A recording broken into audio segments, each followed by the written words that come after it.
The heavy linen napkin felt rough against Vanessa's fingertips, the only grounding texture in a world that suddenly felt made of glass and judgment.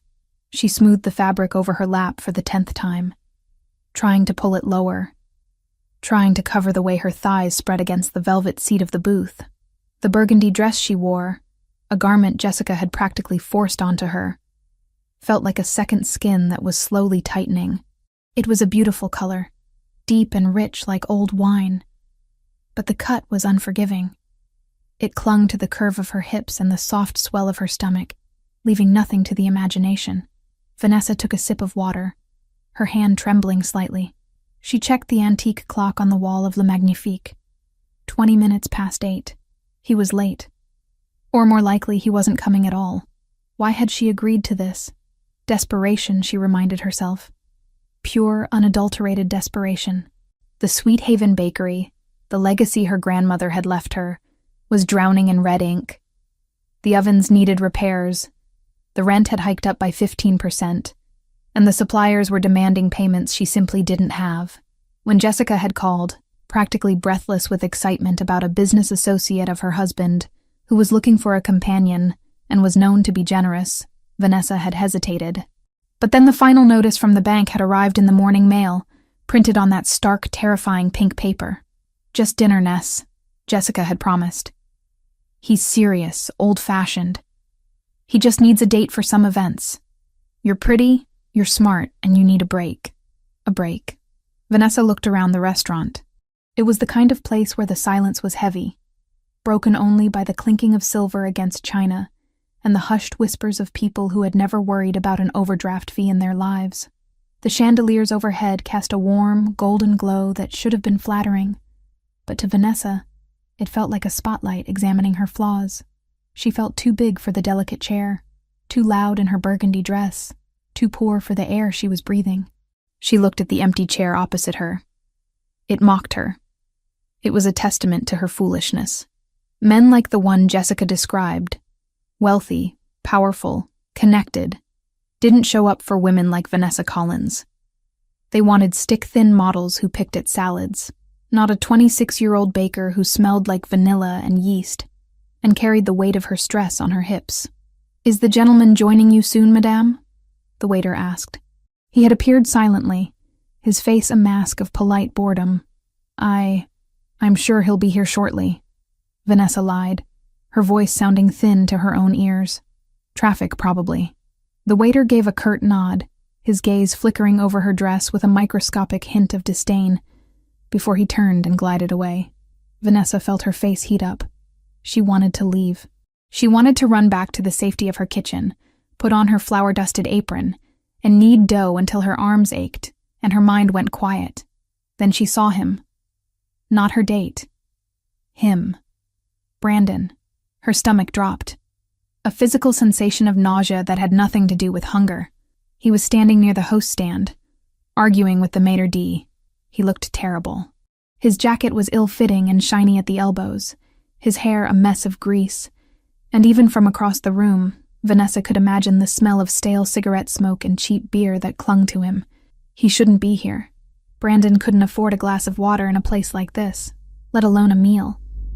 He was supposed to be in Atlantic City, or so he had claimed the last time he called to beg for money she didn't have. Vanessa tried to shrink into the booth, praying the dim lighting would hide her. She turned her head, pretending to study the wine list, her heart hammering a frantic rhythm against her ribs. Please don't see me. Please just leave. But luck had abandoned Vanessa a long time ago. "Well, look at this," a voice sneered, close and grating. Vanessa froze. She looked up slowly. Brandon was standing right there, his hands shoved into the pockets of his worn trousers, a smirk twisting his thin lips. He looked older than his 28 years, worn down by bad choices and spite. "Hello, Brandon," she said, her voice steady despite the trembling in her hands beneath the table. "What are you doing here?" "Business," he said vaguely, his eyes darting around the room before landing back on her. He laughed, a short, sharp sound that drew glances from the nearby tables. "But the real question is, what are you doing here, Nessie? Did you win the lottery? Or are you washing dishes in the back?" I'm waiting for someone, she said, lifting her chin. She refused to let him see how small he made her feel.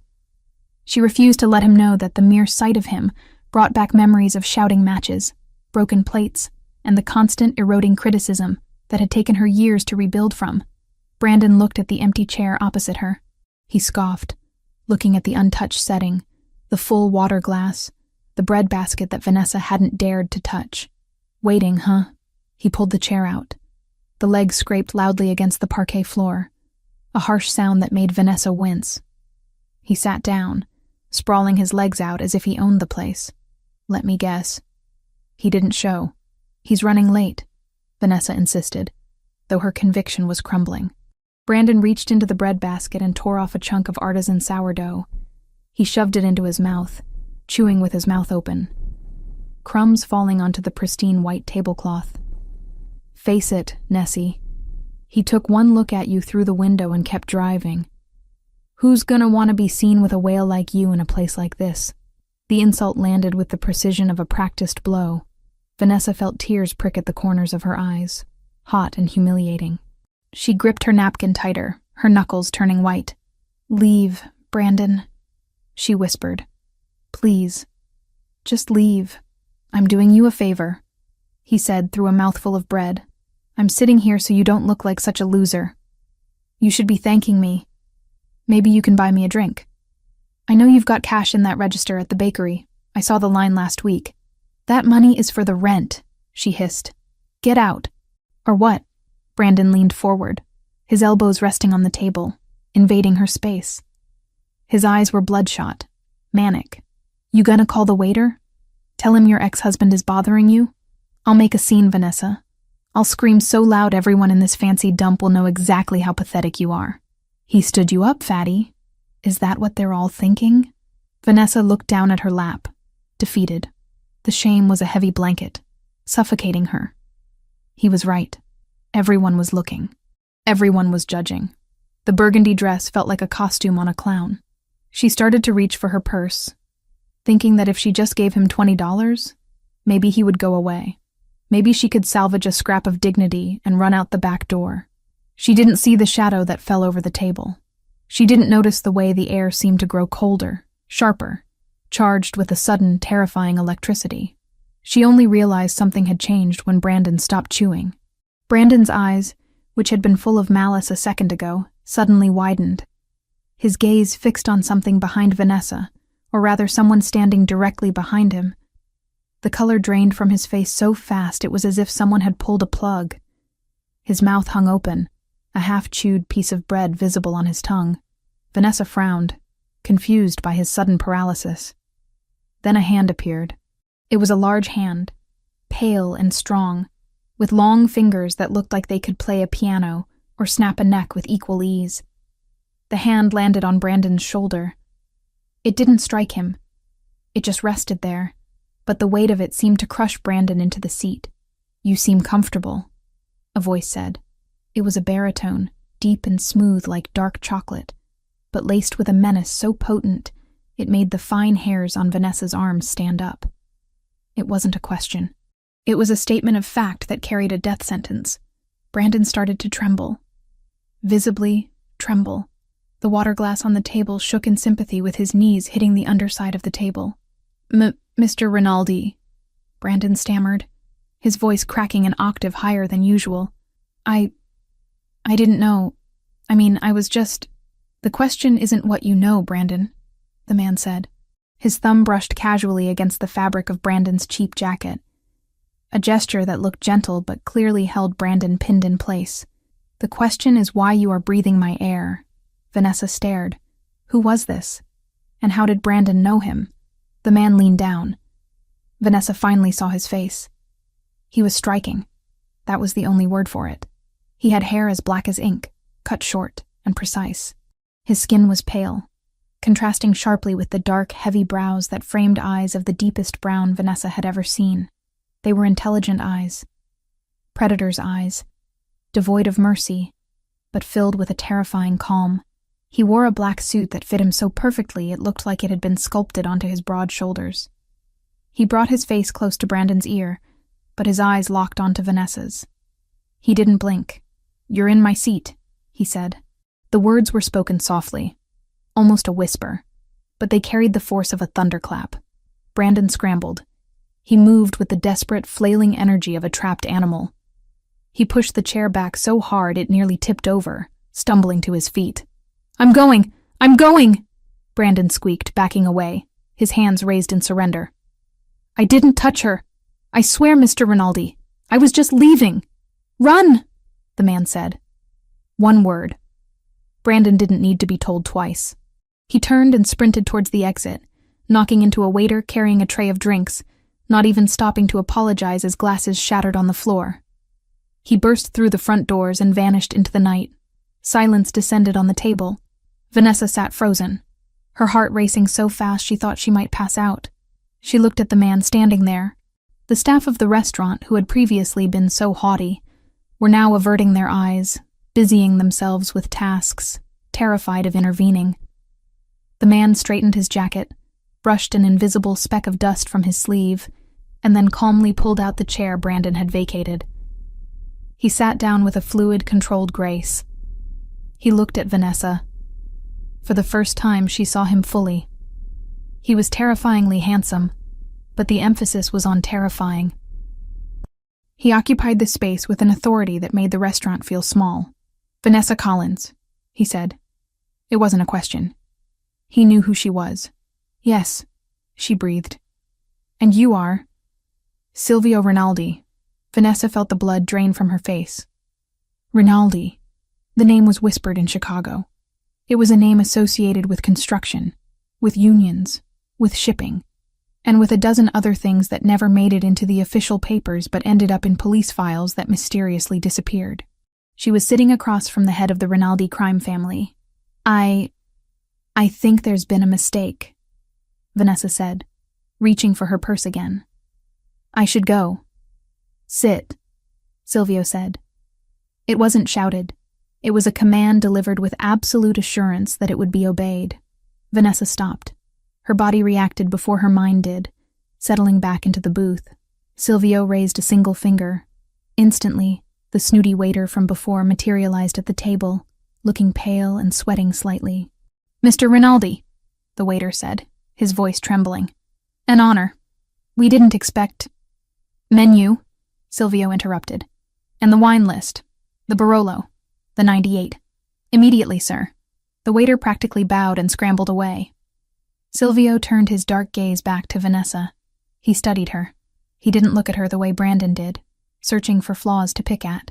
He looked at her like he was appraising a building he intended to buy, checking the foundation, the structure, the value. His eyes swept over her face, down to her throat, over the curve of her bust in the burgundy dress, and then back to her eyes. Vanessa felt exposed, but strangely, not ashamed. His gaze was heavy, physical. "You look terrified," he observed. "You just threatened a man out of the building," Vanessa pointed out, surprised by her own boldness. "And everyone in here looks like they're afraid to breathe too loud near you. Brandon owed me money. Gambling debts. He is a leech," Silvio said dismissively, as if Brandon were an insect he had removed from a picnic. But he was right about one thing. Vanessa stiffened, bracing herself. Here it comes. The weight comment, the insult. "He shouldn't have been sitting there," Silvio continued, his voice dropping an octave, becoming intimate and gravelly.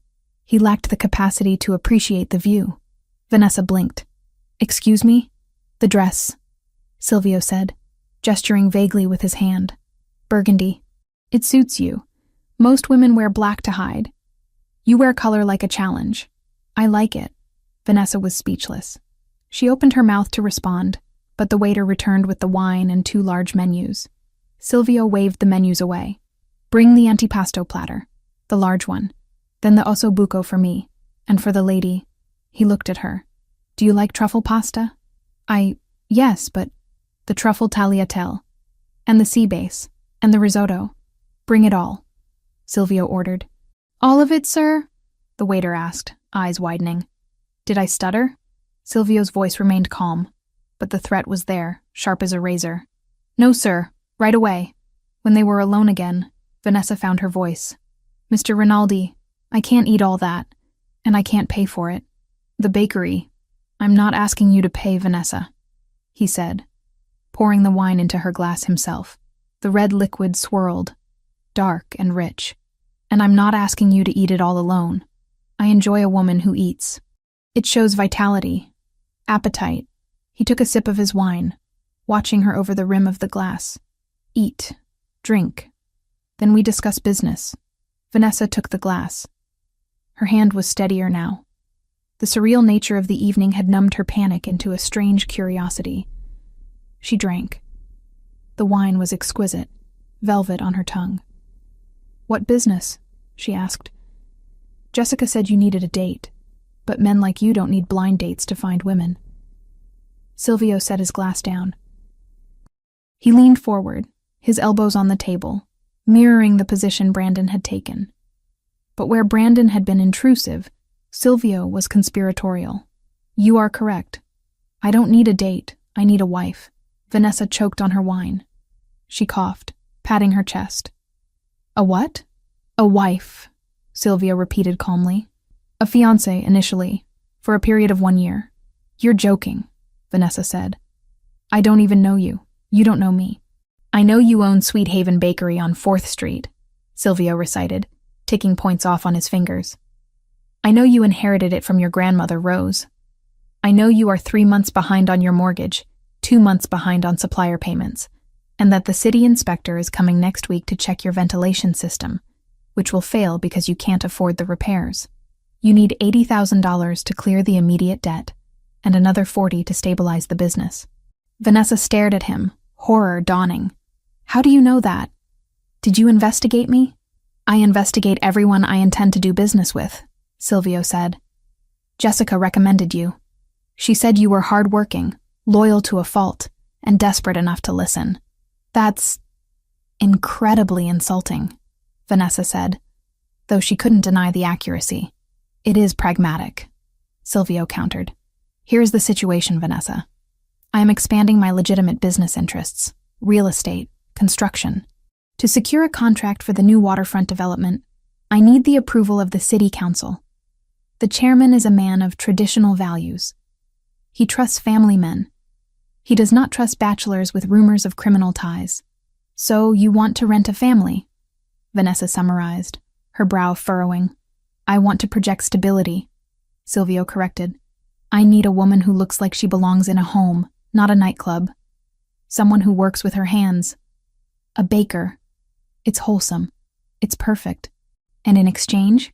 In exchange, I write a check tomorrow morning for the full amount of your debts. All of them. The mortgage, the suppliers, the repairs. I will also provide a monthly stipend for your personal expenses. You will live in my house, for appearance's sake. But you will have your own wing. You will accompany me to events. You will smile. You will wear the ring. He reached into his jacket pocket and pulled out a velvet box. He placed it on the table and slid it across the white tablecloth. Vanessa looked at the box. It sat there like a bomb. And after the year is up? She asked. We divorce amicably. You keep the bakery, free and clear. You keep the stipend money you saved. We go our separate ways. And if I say no? Silvio leaned back. Then you finish your wine, I pay for dinner, and you go home. Next week, the inspector shuts down your bakery. The bank forecloses the month after. You lose your grandmother's legacy. He didn't say it with malice. He was just stating facts. It was a cold equation, and Silvio Rinaldi was a mathematician of power. The waiter arrived with the appetizers. Plates of cured meats, cheeses, olives, and warm focaccia filled the table. The smell was intoxicating. Vanessa's stomach roared, betraying her. She looked at the food. Then she looked at the velvet box. Then she looked at Silvio. He wasn't looking at the box. He was watching her face, his dark eyes reading every micro-expression. Why me? She asked softly. Really? There are thousands of women who would jump at this. Because when that piece of filth insulted you, Silvio said, his voice dropping to that dangerous, quiet register again. You didn't cry. You got angry. You told him to leave. You have a spine, Vanessa. I need a woman who can stand next to me and not crumble when the world gets loud and... Me, he paused, his gaze drifting over her shoulders, down to her arms. And I meant what I said about the dress. I have no interest in women who look like they might break if I hold them too tight. The air between them crackled. Vanessa felt a flush that had nothing to do with embarrassment, and everything to do with the raw masculine approval radiating from him. It was confusing. It was dangerous. But the alternative was losing Sweet Haven. The bakery was the only thing she had left of her grandmother. The only place she felt she belonged. Without it, she was just Vanessa, the divorced girl with the debt and the bad luck. She reached out and took the velvet box. The hinges snapped open. Inside, a diamond the size of a refined sugar cube glittered under the chandelier light. It was absurd. It was beautiful. "It's a business deal," Vanessa stated, needing to hear it aloud. "Strictly business. A contract," Silvio agreed. "I protect your bakery. You protect my image." Vanessa took a deep breath. She thought of the pink notice on her kitchen counter. She thought of Brandon's laughing face. She thought of the empty bakery she might never unlock again if she walked away. She picked up the ring. It was heavy. She slid it onto her finger. It fit perfectly. "You really ordered the risotto and the pasta?" she asked, her voice trembling slightly. Silvio's lips quirked. It wasn't quite a smile, but the corner of his mouth lifted. "And the sea base. We have a lot of planning to do, Tesoro. My treasure. You'll need the energy." "Don't call me that," she said, picking up a fork. "If this is business, use my name. Vanessa," he corrected, dipping a piece of focaccia into olive oil. "Eat. The food here is the only thing worth the prices." Vanessa took a bite of the cheese. It was sharp and creamy. She looked at the man across from her, the monster who had just terrified her ex-husband into fleeing the state, the savior who was buying her life for a year. She took another bite. For the first time in months, the crushing weight on her chest felt a little lighter. She was sitting in the devil's chair, eating his food, wearing his ring. "So," she said, cutting into a slice of prosciutto, "tell me about this city council chairman we need to fool." Silvio's eyes glinted with something that looked suspiciously like respect. He raised his glass. "His name is Patterson, and he is going to love you." Vanessa clinked her glass against his. The sound rang out clear and sharp, signaling the end of her old life and the beginning of something far more perilous. She didn't know yet that the danger wouldn't come from the man sitting across from her, but from the world he inhabited. For now, she just ate, and Silvio Rinaldi watched her with the patience of a wolf that had finally found its mate, even if neither of them admitted it yet. The waiter returned with the main courses, eyes widening as he found space for the steaming plates of risotto and the rich, dark osso buco.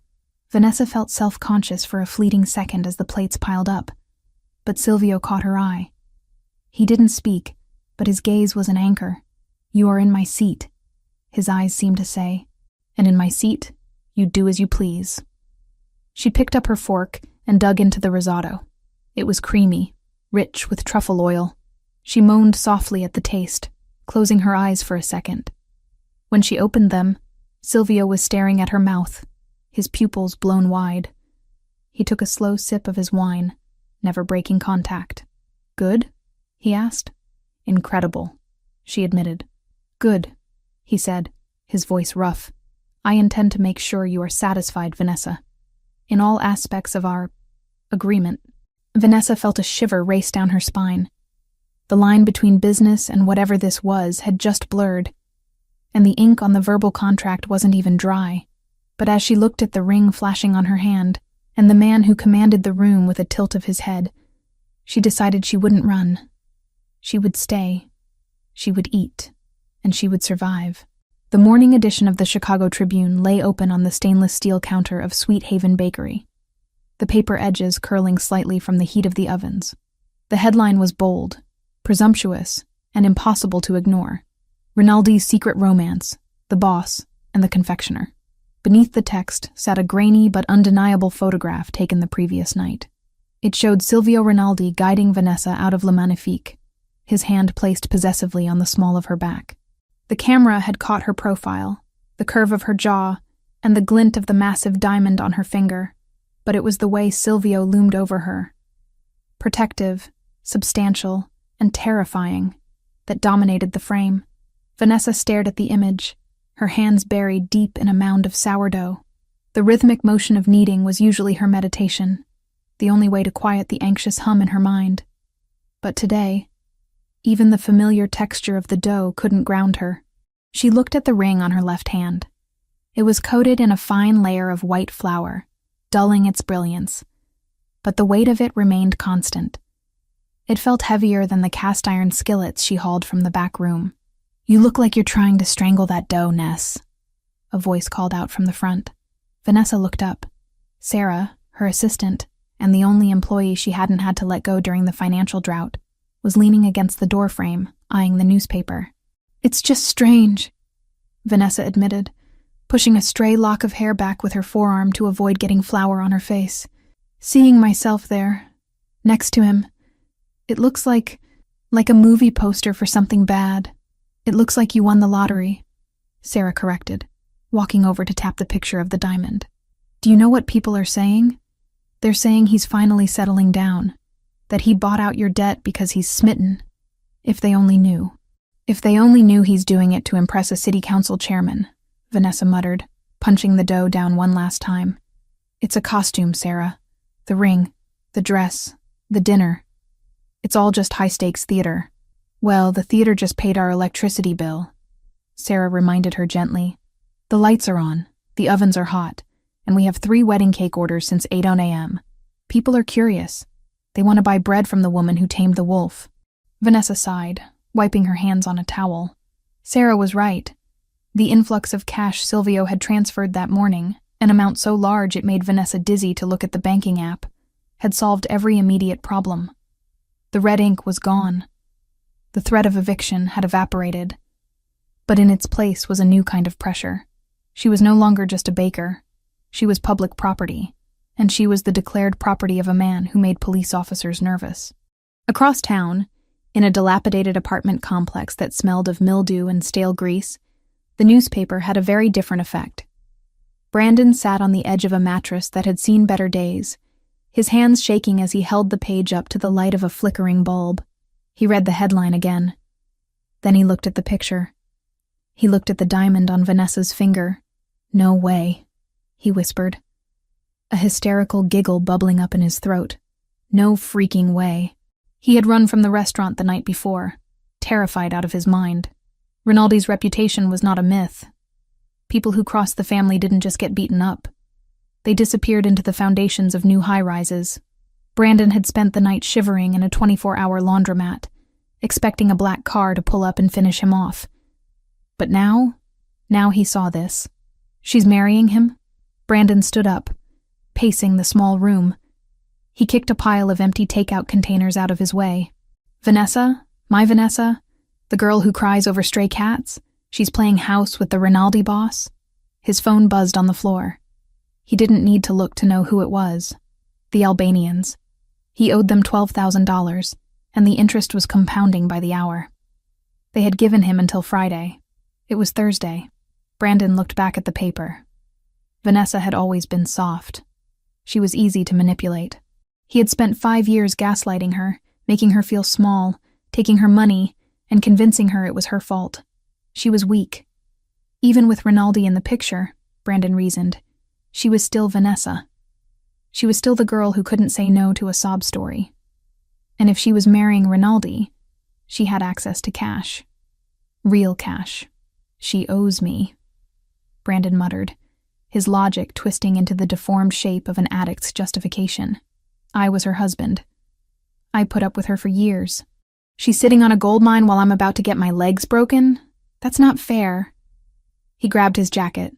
It was thin and offered no protection against the Chicago winter, but the burning need in his gut kept him warm. He didn't need to rob a stranger. He just needed to go see his wife. Ex-wife. Whatever. She would pay. She always paid to make the noise stop. The bakery was quiet by 11 p.m. Sarah had gone home hours ago, urging Vanessa to do the same, but Vanessa had insisted on staying. The rhythmic work of the night shift was the only thing that felt normal. The rest of her life had spun off its axis. But here, in the kitchen, Things made sense. Flour. Water. Yeast. Heat. Predictable. Safe. She was finishing a tray of croissants, brushing them with egg wash, when the silence of the front room was shattered. It wasn't a knock. It was the distinct, sickening sound of tempered glass giving way under force. Vanessa froze. Her heart slammed against her ribs. She was in the back kitchen, separated from the front display area by swinging double doors. She reached for her phone, but her hands were covered in sticky dough. Nessie. The voice was slurred, familiar, and terrifying. I know you're in there. I saw the light. Brandon. Fear, cold and sharp, washed over her, but it was quickly followed by a surge of anger. This was her sanctuary. This was the place her grandmother had built. He had taken so much from her already, her confidence, her savings, her years, and now he was breaking into her haven. She wiped her hands frantically on her apron. Under the main prep table, installed just that morning by a team of silent men in gray coveralls, was a small red button. Silvio had pointed it out before he left her at the door. If you feel unsafe, he had said, press it. Do not hesitate. It bypasses the police and comes to me. Vanessa didn't hesitate. She slammed her palm against the button. It made no sound, gave no feedback, but she prayed it worked. The swinging doors flew open. Brandon stumbled into the kitchen. He looked manic. His eyes were wide and bloodshot, sweat beading on his forehead despite the freezing air drafting in from the broken window. He held a jagged piece of brick in one hand and a cheap switchblade in the other. Brandon, Vanessa said, her voice surprisingly steady. She backed up until her hips hit the heavy wooden work table. You need to leave. Now. Look at you. Brandon sneered, stepping closer. He waved the knife erratically, acting all high and mighty. I saw the paper, Vanessa. I saw the rock on your finger. You're rich now? You're sleeping with the devil and getting paid for it? I'm working, Vanessa said, her eyes tracking the knife. Go home, Brandon. I don't have a home, he screamed, the sound echoing off the tiled walls. Because I owe people money. And you're sitting here with diamonds while I'm sleeping on a mattress on the floor. Give me the ring. What? Give me the ring. Brandon lunged forward. I can pawn it. It'll pay off the Albanians and leave me enough to get out of town. You can get another one. Your new sugar daddy won't even notice. No, Vanessa said. She curled her left hand into a fist. Don't say no to me, Brandon shouted. He was close now. Too close. He smelled of cheap vodka and desperation. You don't get to say no. You're nothing without me. You're just a fat, pathetic baker who got lucky. Now give me the ring or I'll cut it off your finger. He reached for her. Vanessa didn't think. She didn't cower. She didn't cry. The memory of Silvio's words at dinner, "You have a spine, Vanessa," flashed through her mind. She grabbed the nearest thing at hand, a 5-pound bag of high-gluten flour that had been left open on the counter. As Brandon lunged, she swung the bag with all her strength. It connected with his chest and exploded upwards. A massive white cloud erupted in the kitchen, coating Brandon instantly. He gasped, inhaling the fine powder, and started to cough violently, blinding him. "You bitch!" he sputtered, rubbing his eyes. Vanessa didn't stop. She grabbed the heavy marble rolling pin from the table. As Brandon flailed blindly with the knife, slicing through the air, she swung the rolling pin low. It connected hard with his kneecap. Brandon howled, his leg buckling under him. He hit the floor, the knife skittering across the tiles. "Stay down!" Vanessa yelled, standing over him, the rolling pin raised like a club. She was breathing hard, her chest heaving. "Don't you dare get up!" "I'm gonna kill you," Brandon wheezed, trying to crawl towards the knife. "I swear to God, Vanessa." He never got the chance. The back door of the bakery, the heavy steel-reinforced security door, was ripped open with such force it slammed against the wall. 3 men poured into the room. They moved with a fluidity and speed that was terrifying to witness. They wore dark tactical gear, not suits. Rinaldi's private security. The first man reached Brandon before Vanessa could even blink. He didn't shout commands. He didn't hesitate. He simply kicked Brandon in the ribs, flipping him onto his back, and then dropped a knee onto Brandon's throat, pinning him to the floor. The second man kicked the knife into the corner, then stepped on it to keep it out of reach. His hand stayed near his concealed sidearm, but he didn't raise it. Brandon was already controlled. The third man, older, with a scar running through his eyebrow, moved directly to Vanessa. He didn't touch her, but he placed himself physically between her and the threat, effectively becoming a human shield. "Miss Collins," the older man said, his voice calm amidst the chaos. "Are you injured?" No," Vanessa stammered, lowering the rolling pin. Her adrenaline was starting to crash, and her hands began to shake. "I'm fine. He broke the window." "Secure him," the older man ordered the others. Brandon was dragged to his feet, zip-tied, and shoved against the refrigerator. He was coughing, covered in flour, looking like a ghostly, pathetic figure. He tried to speak, to beg, but the guard silenced him with a sharp look that promised violence. Sirens wailed in the distance, getting louder. "Police," the older man noted, checking his watch. "Right on schedule. Mr. Rinaldi prefers official documentation for trespassing and assault.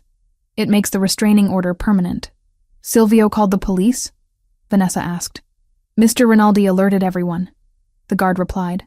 Then, the front chimes of the bakery jingled, a delicate, cheerful sound that was entirely out of place. Silvio Rinaldi walked in through the front entrance, stepping over the shattered glass of the display window. He was wearing a charcoal wool coat over a black turtleneck, looking like he had stepped out of a magazine shoot rather than into a crime scene. He didn't look at the police lights flashing outside. He didn't look at his guards. He didn't even look at Brandon, who whimpered at the sight of him. Silvio walked straight into the kitchen, his eyes locking onto Vanessa. He scanned her with laser intensity, checking her hands, her face, her posture. He saw the flour on her apron, the rolling pin she was still gripping, and the defiance in her eyes. He stopped 2 feet in front of her. The kitchen felt suddenly smaller. "Did he touch you?" Silvio asked. His voice was low, terrifyingly devoid of emotion. It was the voice of a man deciding whether someone lived or died in the next 10 seconds. "No," Vanessa said. She finally set the rolling pin down. "He tried. I stopped him."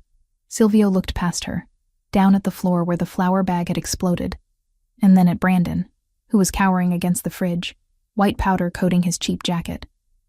Silvio pieced together the scene instantly. He walked over to Brandon. The guard stepped back. Silvio leaned in close. Brandon was trembling so violently his teeth chattered. "You are lucky," Silvio whispered, loud enough for Vanessa to hear. "You are lucky she is a better person than I am. Because if she had not handled you, I would have removed you piece by piece. I just wanted the ring," Brandon sobbed. "I owe the Albanians. They're going to kill me." Silvio straightened up, a look of disgust crossing his face. "The Albanians are a business problem. You are a pest. The police will take you now. You will go to jail for breaking and entering, attempted robbery, and assault. And inside, you will pray that I do not decide to reach you there." He signaled the guards. They dragged Brandon out the back door, just as the uniformed officers entered the front. Silvio turned his back on the commotion, focusing entirely on Vanessa. He took a handkerchief from his pocket and reached out, gently wiping a smudge of flour from her cheek. His touch was warm, startlingly tender after the violence of his words. "This is unacceptable," he stated. "I handled it," Vanessa said, trying to stop her knees from shaking. "I used the button. It worked. The button was a contingency.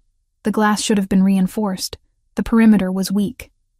Silvio looked angry, but Vanessa realized with a jolt that he wasn't angry at her. He was angry at himself. "I underestimated his desperation. That was a mistake. I do not make mistakes twice." "It's over, Silvio. He's going to jail." "He is a symptom," Silvio said dismissively. "The window is broken. Your security is compromised. You cannot stay here tonight. I have to prep the dough for tomorrow," Vanessa argued weakly. "I can't just leave. The bakery is a crime scene. The police will seal it for the night. My team will board up the window and have a contractor here at 6:00 a.m. to replace the glass with bulletproof laminate." He grabbed her hand, the one with the ring, and squeezed it gently. "You are coming with me." "With you?" To your house? To my home, where I have walls that do not break, and men who do not let ex-husbands walk through the front door. His tone brooked no argument. Pack a bag, Vanessa. Just the essentials. You are not sleeping here again. Vanessa looked around her kitchen. The flour on the floor, the broken glass, the remnants of violence violating her safe space. She realized he was right. She couldn't stay here. The illusion of safety she had built around her solitary life had been shattered along with the window. Okay, she whispered. Okay. 10 minutes later, she was sitting in the passenger seat of Silvio's car, a sleek black sedan that smelled of leather and sandalwood. Her overnight bag was in the back. The city lights blurred past as they sped toward the skyline. The car was quiet, insulated from the noise of Chicago. The engine purred with a low, powerful vibration that traveled through the soles of her feet. Vanessa looked at her hands. They were clean now, but she could still feel the phantom weight of the rolling pin. Silvio? He glanced at her briefly before returning his eyes to the road. His profile was sharp, illuminated by the passing streetlights. Yes? Thank you, she said. He frowned slightly. For what? I failed to prevent the intrusion. You had to defend yourself. For the alarm, she said firmly. She turned in her seat to look at him. And for coming. Brandon, he had a knife. He was crazy. If that button hadn't worked, or if your men hadn't been so close, I don't know what would have happened. Silvio's grip on the steering wheel tightened until his knuckles turned white. The leather creaked under the pressure. He had a knife, Silvio repeated, the words tasting like ash in his mouth. He hadn't seen the knife. It had been kicked away before he entered. The knowledge that the threat had been lethal, not just physical, shifted something in the atmosphere of the car. Yes, but I'm okay, Vanessa said softly. Because of you. So thank you. I mean it. I'm not used to anyone having my back. Silvio slowed the car as they approached the private ramp of a high-rise building. He stopped the vehicle at the security checkpoint, waiting for the gate to rise. He turned to her fully then. His dark eyes searched hers, looking for the lie, for the sarcasm, for the resentment he was used to seeing in people who owed him favors. He found none. He found only genuine, exhausted gratitude. She wasn't blaming him for the danger his world had brought to her door. She was thanking him for the shield he had offered. It disarmed him. You fought back, he said, his voice quiet in the cabin. You blinded him and you broke his knee. I grew up with 3 brothers and a grandmother who didn't take excuses, Vanessa said with a tired smile. And I really love that bakery. I wasn't going to let him rob me. Silvio reached out. For a second, Vanessa thought he was going to touch her face again. Instead, he took her hand, lifting it to inspect the knuckles, checking for bruises she might have missed. You are a dangerous woman, Vanessa Collins, he murmured. My men said you looked like a Valkyrie covered in flour. Is that a compliment? In my world. Silvio brought her hand to his lips, brushing a kiss against her knuckles that sent a jolt of electricity straight to her heart. It is the highest compliment possible. The gate rose. Silvio drove the car into the underground sanctuary of his building. We are here, he announced. My penthouse is on the top floor. You will have the guest suite. It has a lock on the inside. You are safe now. Vanessa nodded, feeling a heavy wave of fatigue finally crash over her. What about Brandon? You said the Albanians. Brandon is in police custody, Silvio said, his voice hardening. He is safe from the Albanians for tonight. But the Albanians, they are a different problem. They saw the news too. They know you are with me. Does that mean I'm a target? It means, Silvio said, killing the engine and plunging them into darkness, that you are the most valuable thing in this city right now. And I do not let anyone touch what is mine. The possessiveness in his voice should have terrified her. It was primal, archaic, but after the glass, the knife, and the cold wind of the broken window, Vanessa didn't feel fear. She felt, for the first time in her life, completely and utterly protected. She opened the door. Then lead the way, Silvio. I'm tired of fighting alone. Silvio got out and walked around the car to open her door, offering her his hand. As she took it, she realized that the contract, the business deal for 1 year, had already shifted. It wasn't just about appearances anymore. He had given her a weapon, and she had used it. They were partners in violence now. And as they walked toward the elevator, Vanessa Collins, the baker who wore burgundy to defy the world, realized she didn't want to let go of the Mafia boss's hand. The penthouse was not a home. It was a glass cage suspended 50 stories above the Chicago skyline. Everything in Silvio Rinaldi's sanctuary was sleek, monochrome, and cold. The floors were polished black marble that seemed to swallow the light. The furniture was angular Italian leather that looked uncomfortable to sit on, and the walls were adorned with abstract art that cost more than Vanessa's entire bakery, but evoked zero emotion. There were no photographs, no knickknacks, no signs that a human being actually lived there, only that a very wealthy ghost haunted the premises. Vanessa had been living in the guest wing for 3 days, and the silence was beginning to itch under her skin. She had spent the first 24 hours sleeping, the adrenaline crash from the break-in leaving her comatose. But now, she was awake. She was restless. And she was hungry. More importantly, she needed to bake. It was a compulsion, a way to reclaim control when her world felt like it was spinning off its axis. When Silvio stepped out of the private elevator at 7 in the evening, loosening his silk tie, he stopped dead in his tracks. He didn't smell the usual sterile scent of ozone and expensive cleaning products. He smelled garlic. He smelled roasting tomatoes. He smelled yeast and caramelized sugar. He walked into the open-concept kitchen, a space that was usually pristine and empty, and found chaos. Vanessa was there, wearing one of his spare black t-shirts that hung loosely over her leggings, her hair tied up in a messy bun secured with a chopstick. She had music playing from her phone, some old Motown track, and she was dancing slightly as she pulled a tray of focaccia out of the industrial oven. "What are you doing?" Silvio asked. Vanessa jumped, nearly dropping the tray. She spun around, breathless, her face flushed from the heat of the oven. "Jesus, you move like a vampire." "Put a bell on, Rinaldi." Silvio walked further into the room, eyeing the flour dusted across his black granite countertops. "You are cooking." "I'm stress baking," she corrected. "And then I got hungry. And I assumed you eat something other than the souls of your enemies, so I made lasagna, from scratch. The pasta sheets are drying over there." She pointed to a rack she had improvised using 2 chairs and a broom handle. Silvio stared at the broom handle. "You have improvised drying racks in a kitchen that cost $500,000. Well, your kitchen has 42 different knives, but not a single pasta dryer.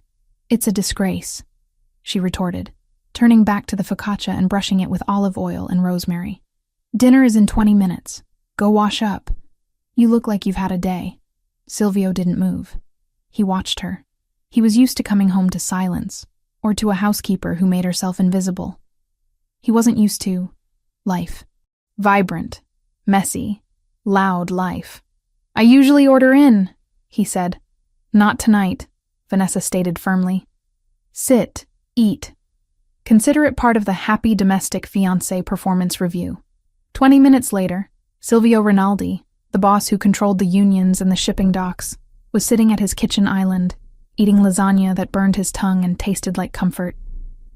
He ate silently, methodically, but with a growing intensity. Vanessa sat across from him, tearing into a piece of focaccia. She didn't pick at her food. She ate with genuine pleasure, closing her eyes as she chewed. "You're staring," she said without opening her eyes. "I have never seen a woman eat with such lack of inhibition," Silvio admitted. "Most women I dine with push the food around the plate." "Life's too short for salad without dressing, Silvio," she said, wiping a smudge of tomato sauce from her lip. "My grandmother used to say that you can't trust people who don't eat. It means they're hiding something." "I hide many things," Silvio said darkly. "Does that mean you don't trust me?" "I trust you to keep me safe," Vanessa replied, meeting his gaze. "I trust you to keep your word about the bakery. The rest? I think you're just lonely and you have too much money to know how to fix it." Silvio froze. The fork hovered halfway to his mouth. No one spoke to him like that. No one dared to analyze him, let alone pity him. But instead of anger, he felt a strange, twisting sensation in his gut. "Finish your wine," he said abruptly, standing up and taking his plate to the sink. "Tomorrow we have an appointment. You need clothes. The gala is coming up, and my team tells me you have nothing appropriate for the season." "I have clothes," Vanessa protested. "You have aprons and sweaters," Silvio corrected. "Tomorrow we go to Madame Elise's. Be ready at 10. Madame Elise's was not a store. It was a temple of exclusion. Located on the Magnificent Mile, it had no price tags, no sale racks, and a security guard who looked like he had served in special ops. The interior was all cream and gold, designed to make anyone who wasn't a size 0 feel large and intrusive. When Vanessa walked in, flanked by Silvio and 2 of his guards, the atmosphere in the boutique shifted instantly. The hush that fell over the room wasn't just respectful, it was terrified. Silvio didn't wait for a greeting. He walked to the center of the room and sat on a velvet ottoman, crossing his legs. "We need a gown for the winter gala, and a wardrobe for the season. Coats, daywear, shoes." The manager, a thin woman with a pinched nose and a fake smile, hurried over. "Mr. Rinaldi, an honor, and this must be—" Her eyes slid over Vanessa, assessing her size with a microscopic sneer that Vanessa was intimately familiar with. "The lucky lady. Vanessa," Vanessa said, extending her hand. The woman touched it briefly, as if afraid she might catch something. "Of course. If you'll follow me, Miss Vanessa. We have a lovely selection of wraps and shawls in the back room." "I don't need a shawl," Vanessa said. "I need a dress." "Well, naturally," the woman twittered nervously. "But given your figure, we find that looser cuts, perhaps something in a nice matte black with a heavy drape, are most flattering." To minimize the silhouette, Vanessa felt the familiar sting of shame. It was the same everywhere. Hide, cover up, minimize. She looked at the racks of tiny, delicate gowns and felt like a bull in a china shop. "I don't want to minimize," Vanessa started to say. But Silvio's voice cut through the air like a whip crack. "Stop." The single word silenced the room. Silvio stood up slowly. He walked over to the manager, towering over her. "Did I ask you to hide her?" he asked softly. I beg your pardon, sir?" the manager stammered. "I asked if I hired you to camouflage my fiancé like a piece of defective furniture," Silvio clarified, his voice dropping to a dangerous register. "Because I was under the impression I came here to dress her, not to bury her in fabric. I was only suggesting for her body type. Her body type is perfect," Silvio stated. He turned to Vanessa. "Take off your coat." Vanessa hesitated, then shed her winter coat. She was wearing a simple wrap dress that clung to her curves. She felt exposed under the bright lights. But Silvio's gaze wasn't critical. It was possessive. "Look at her," Silvio commanded the manager. "She has a waist. She has hips. She is a woman, not a coat hanger. If you bring me a shapeless sack, I will buy this building and turn it into a parking lot. Do you understand?" "Yes, Mr. Rinaldi." "Perfectly." The woman was pale. "Bring me color," Silvio ordered. "Jewel tones, silk, velvet, something that screams." For the next 2 hours, the boutique became a flurry of activity. Assistants ran back and forth with armfuls of fabric. Vanessa tried on emerald greens, sapphire blues, and deep rubies, but it was the purple dress that stopped the room. It was a deep, royal purple, the color of bruised plums and royalty. It was silk satin, cut on the bias so it flowed over her body like liquid water. It had a plunging neckline and a slit that went up to her thigh, exposing her leg. It was tight, unapologetically tight, hugging her bust, her stomach, her hips. Vanessa stepped out of the fitting room and stood in front of the 3-way mirror. She held her breath. She looked powerful. She didn't look thin. She looked substantial. She looked like a queen. She turned to Silvio. He wasn't looking at the dress. He was looking at her face, then slowly, agonizingly slowly, dragging his gaze down her body.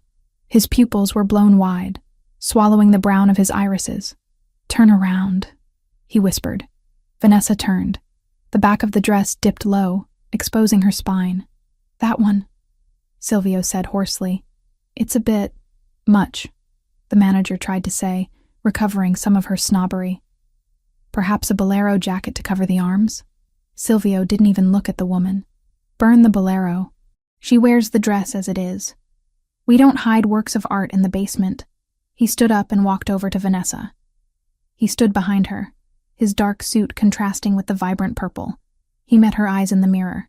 "You are breathtaking," he said, his voice rough. "Do not let anyone ever tell you to cover this up." Vanessa felt tears prick her eyes, not from sadness, but from a sudden, overwhelming sense of being seen. For years, Brandon had told her she was too much, too loud, too big, too emotional. Silvio looked at her too much and demanded more. "Okay," she whispered. "We'll take the dress. We will take everything," Silvio corrected. "And the manager is fired. I don't like her attitude." As they left the store, leaving a weeping manager and a beaming assistant who had just been promoted, Vanessa slipped her hand into Silvio's. He squeezed it instantly, his grip firm and grounding. The bubble of domestic safety and luxury burst 2 days later. It was a Tuesday afternoon. Vanessa was in the penthouse library, trying to organize the bakery's accounts on her laptop, when her phone rang. It was Sarah. "Ness?" Sarah's voice was high, pitched with panic. "Ness, you need to come, or send someone. It's bad." Vanessa's blood ran cold. "What happened? Is everyone okay?" "We're okay. The staff is okay. But it's the warehouse, the supply depot on 5th. Ness, it's gone." "Gone? What do you mean gone?" "Fire," Sarah sobbed. "Someone firebombed the delivery truck while it was parked in the bay. The fire spread to the flour storage. The sprinklers went off, but the water damage destroyed what the fire didn't. We lost everything. The wedding orders, the special imports, the new packaging. It's all ruined." Vanessa didn't scream. She didn't cry. She went numb. That warehouse held $50,000 worth of inventory. It was the backbone of her business. She hung up the phone and walked out to the living room where Silvio was having a meeting with his underboss, a man named Marco. "They burned the warehouse," she said. Her voice was flat, devoid of inflection. Silvio stopped mid-sentence. He looked up, seeing her face. He stood up immediately, waving Marco away. Marco gathered his files and vanished. "Who?" Silvio asked, crossing the room to her. "Sarah said it was a firebomb. The truck. The flour. It's the Albanians, isn't it?" She looked up at him. "They couldn't get to me, so they went after the business." Silvio's jaw tightened. A muscle feathered in his cheek. He looked ready to destroy something. "Vanessa, was Jerry inside?" she asked suddenly. Silvio blinked, confused. "Who?" "Jerry, the driver. He usually naps in the cab between shifts on Tuesdays." "Was he inside the truck?" Silvio pulled out his phone, dialed a number, and spoke rapid-fire Italian. He listened, his eyes never leaving Vanessa's face. He hung up. "The truck was empty," Silvio said. "No casualties. The staff got out. It was purely property damage." Vanessa let out a breath she had been holding, her shoulders sagging. She covered her face with her hands. "Thank God. Thank God." Silvio watched her, stunned. "You just lost your inventory. Your livelihood is compromised. And you are asking about the driver. Inventory is just flour and sugar, Silvio," she said, dropping her hands. "I can buy more flour. I can't replace Jerry. He has 3 kids. I will kill them," Silvio said. The words were simple, factual. "I will burn their operations to the ground." "No," Vanessa said. She stepped closer to him. "You won't just kill them. You'll handle it. But right now, I need to know. Does your insurance cover arson?" "My insurance covers everything," Silvio said intensely. "I own the insurance company. Vanessa, I will write a check today. You will not lose a single dollar. I will triple the inventory. I will buy you a fleet of trucks." "I don't want a fleet," she said. "I just want to know that this ends. I can't have people getting hurt because of me, because of this ring." "It ends," Silvio vowed. He reached out and cupped her face. His hands were large, warm and trembling slightly with suppressed rage. "I swear to you, Vanessa, this was their last mistake. They touched what provides for you. That is an act of war.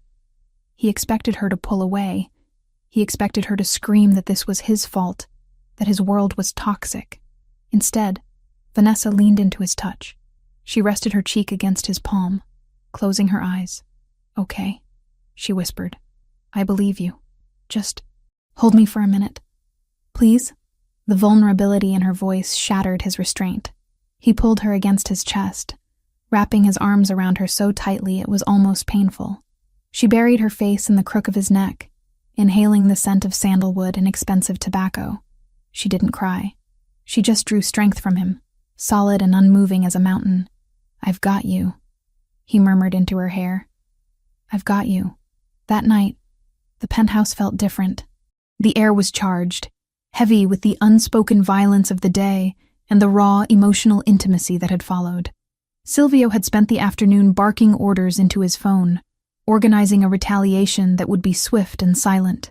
Vanessa had spent it coordinating with Sarah, reassuring her staff, and organizing temporary supplies from a friendly competitor. They had worked in parallel, a team operating in different trenches. Now, it was midnight. The city lights below were a carpet of diamonds. Vanessa stood by the floor-to-ceiling window in the living room, wearing a silk robe she had bought at the boutique. She was looking out at the darkness, thinking about the fire, about Brandon, about how her life had become a thriller novel. She heard Silvio enter. He didn't speak. He walked up behind her, close enough that she could feel the heat radiating from his body.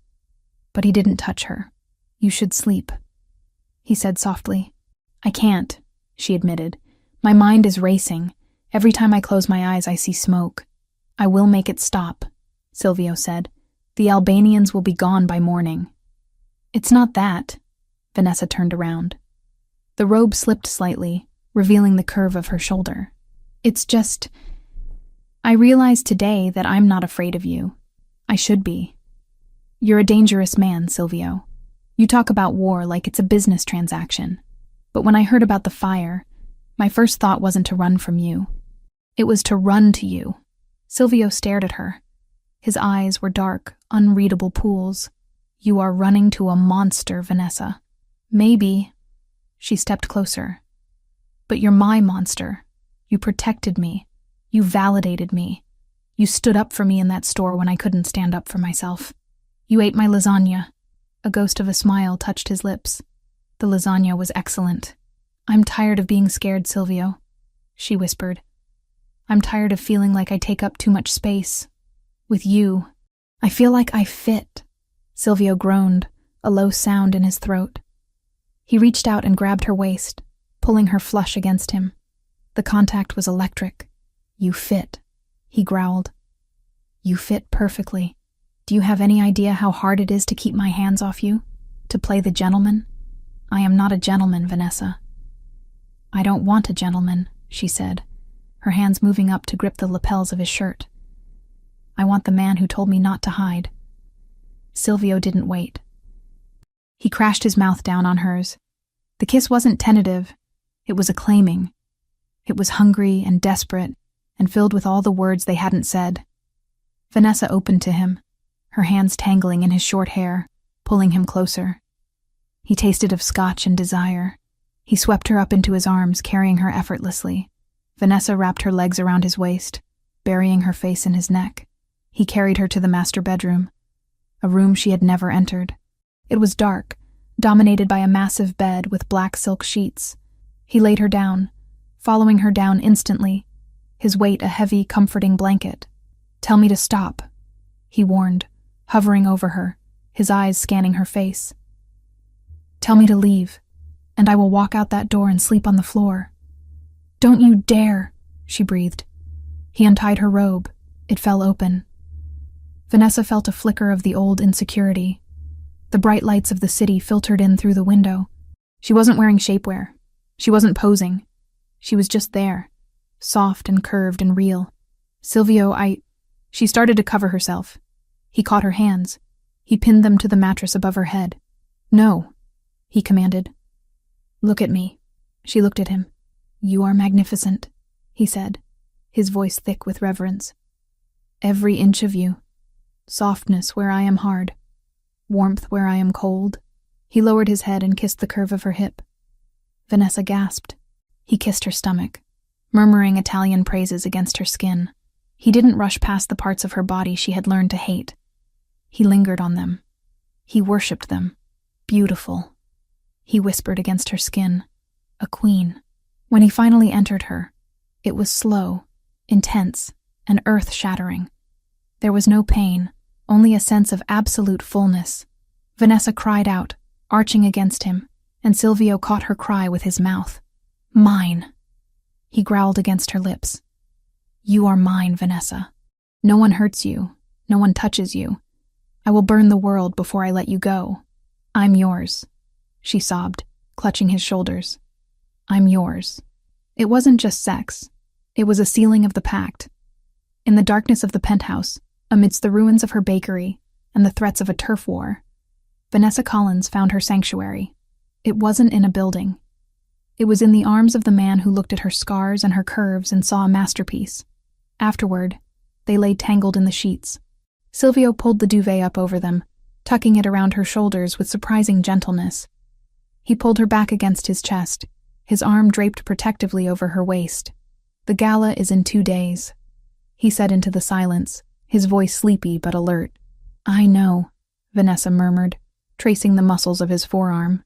You will wear the purple dress, he said, and you will wear the necklace I have in the safe, and everyone in that room will know exactly who you belong to.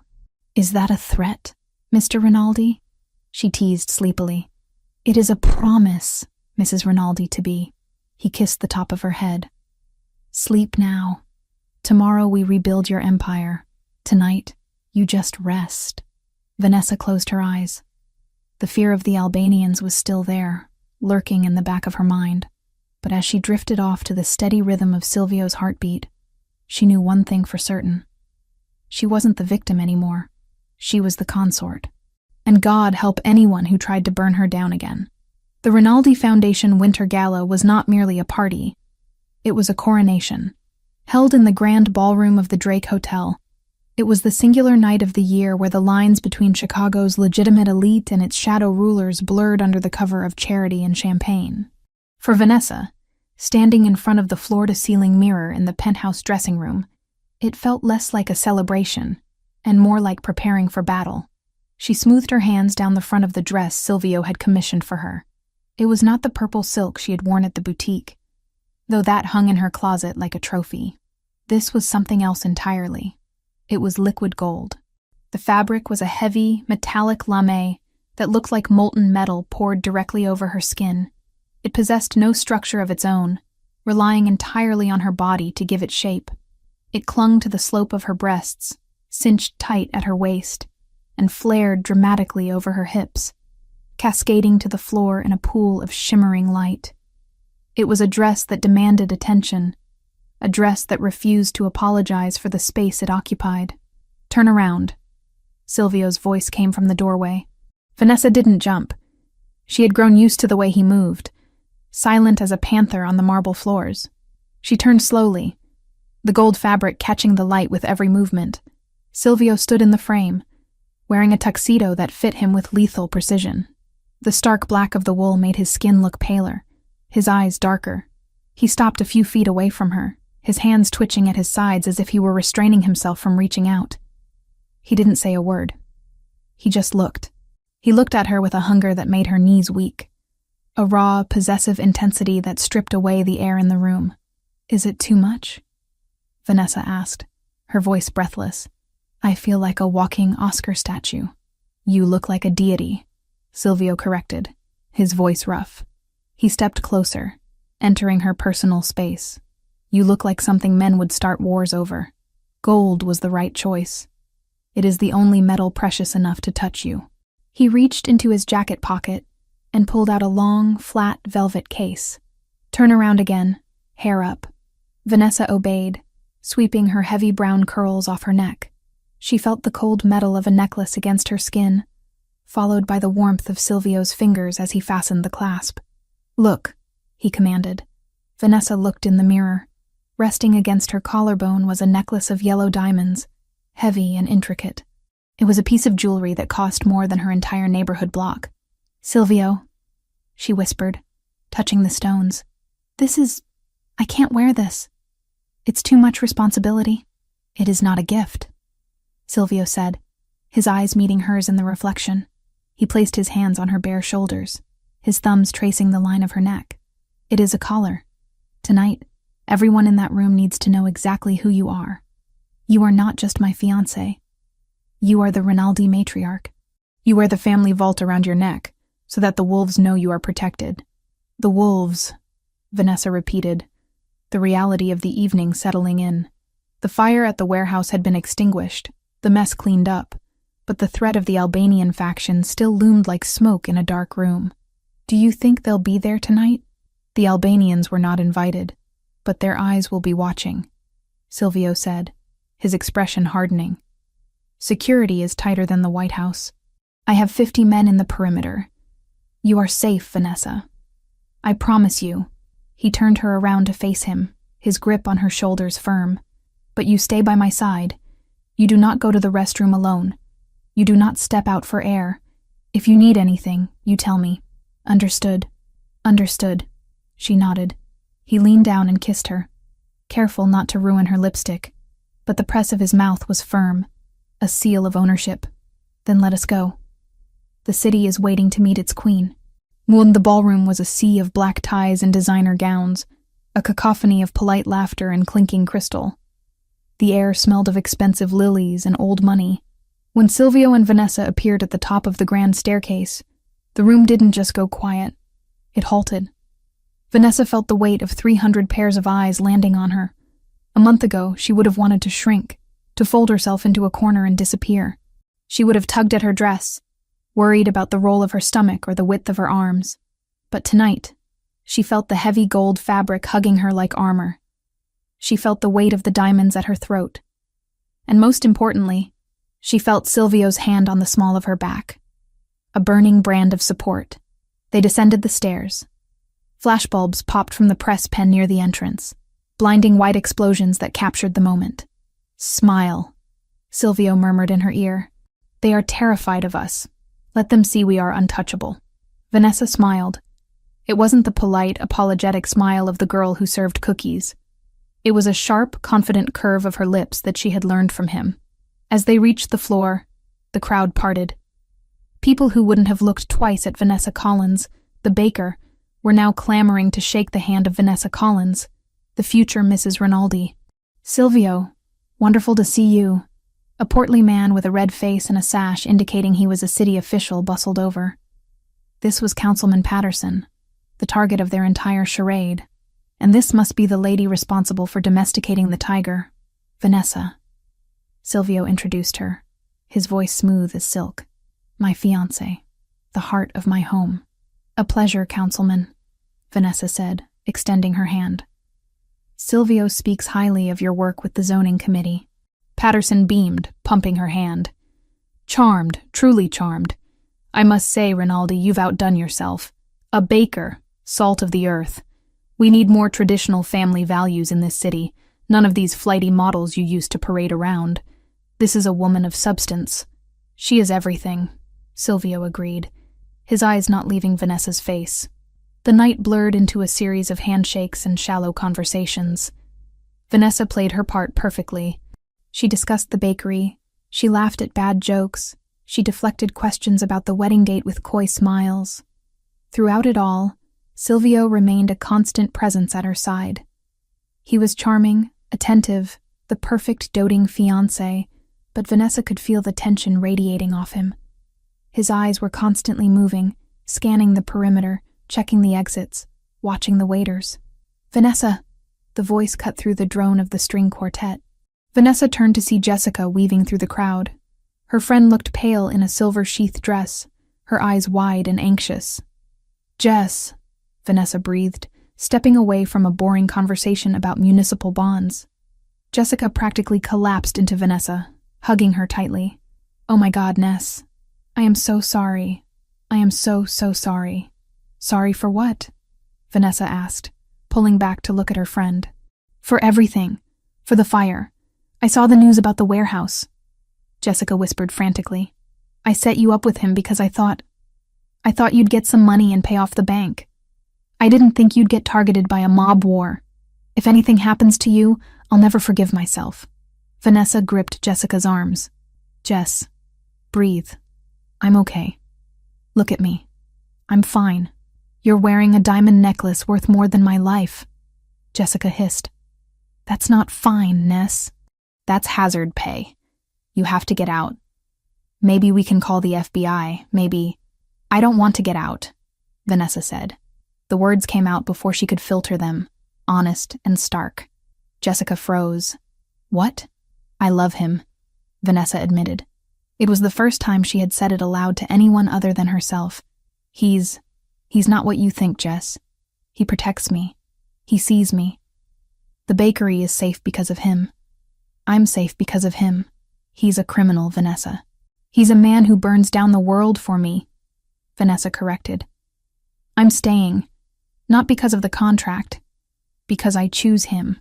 Jessica stared at her, searching her face for signs of coercion. She must have found the truth in Vanessa's eyes, because her shoulders slumped. "You really love him." "Yeah, I really do. Then God help you," Jessica sighed, squeezing her hand. "But you look incredible. That dress is a weapon, Ness." Silvio picked it out. Vanessa grinned.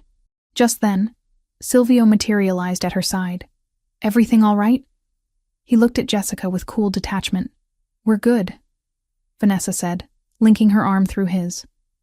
"Just catching up." "Good. Councilman Patterson wants to make a toast.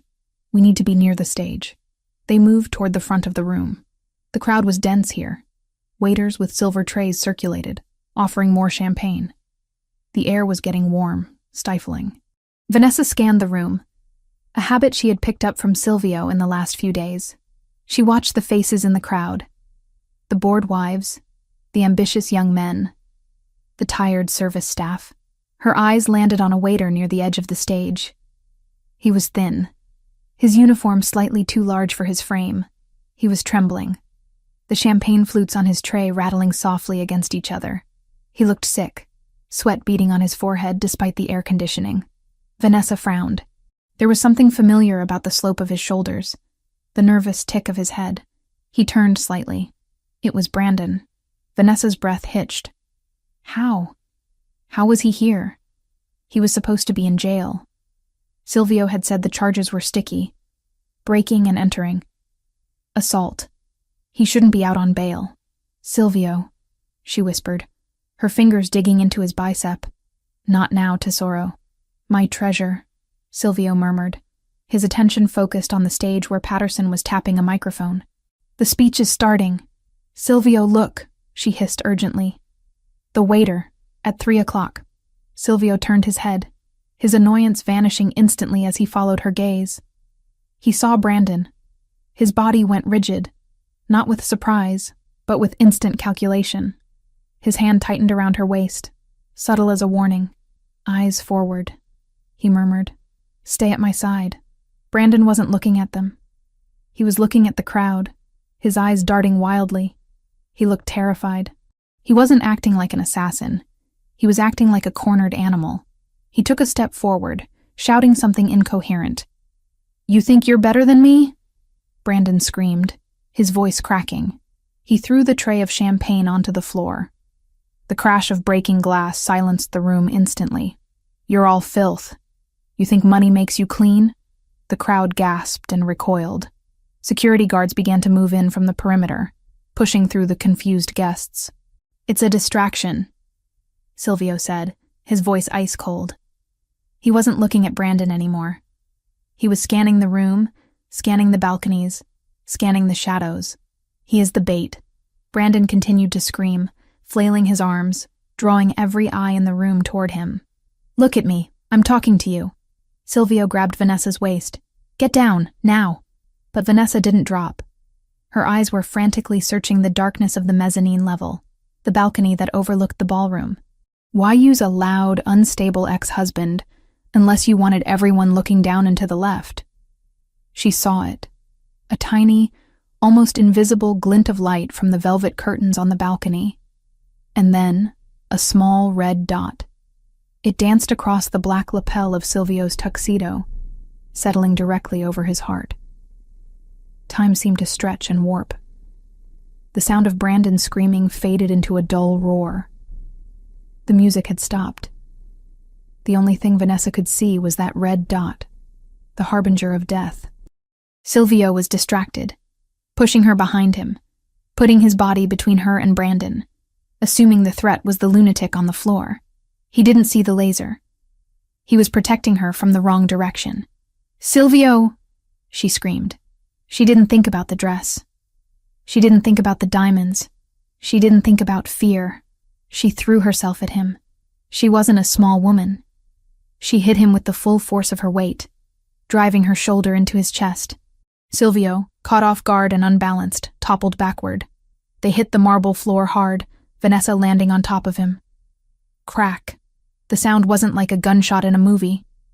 It was a sharp, percussive snap that sounded like a whip breaking the sound barrier. Something tore through the air where Silvio's chest had been a millisecond before.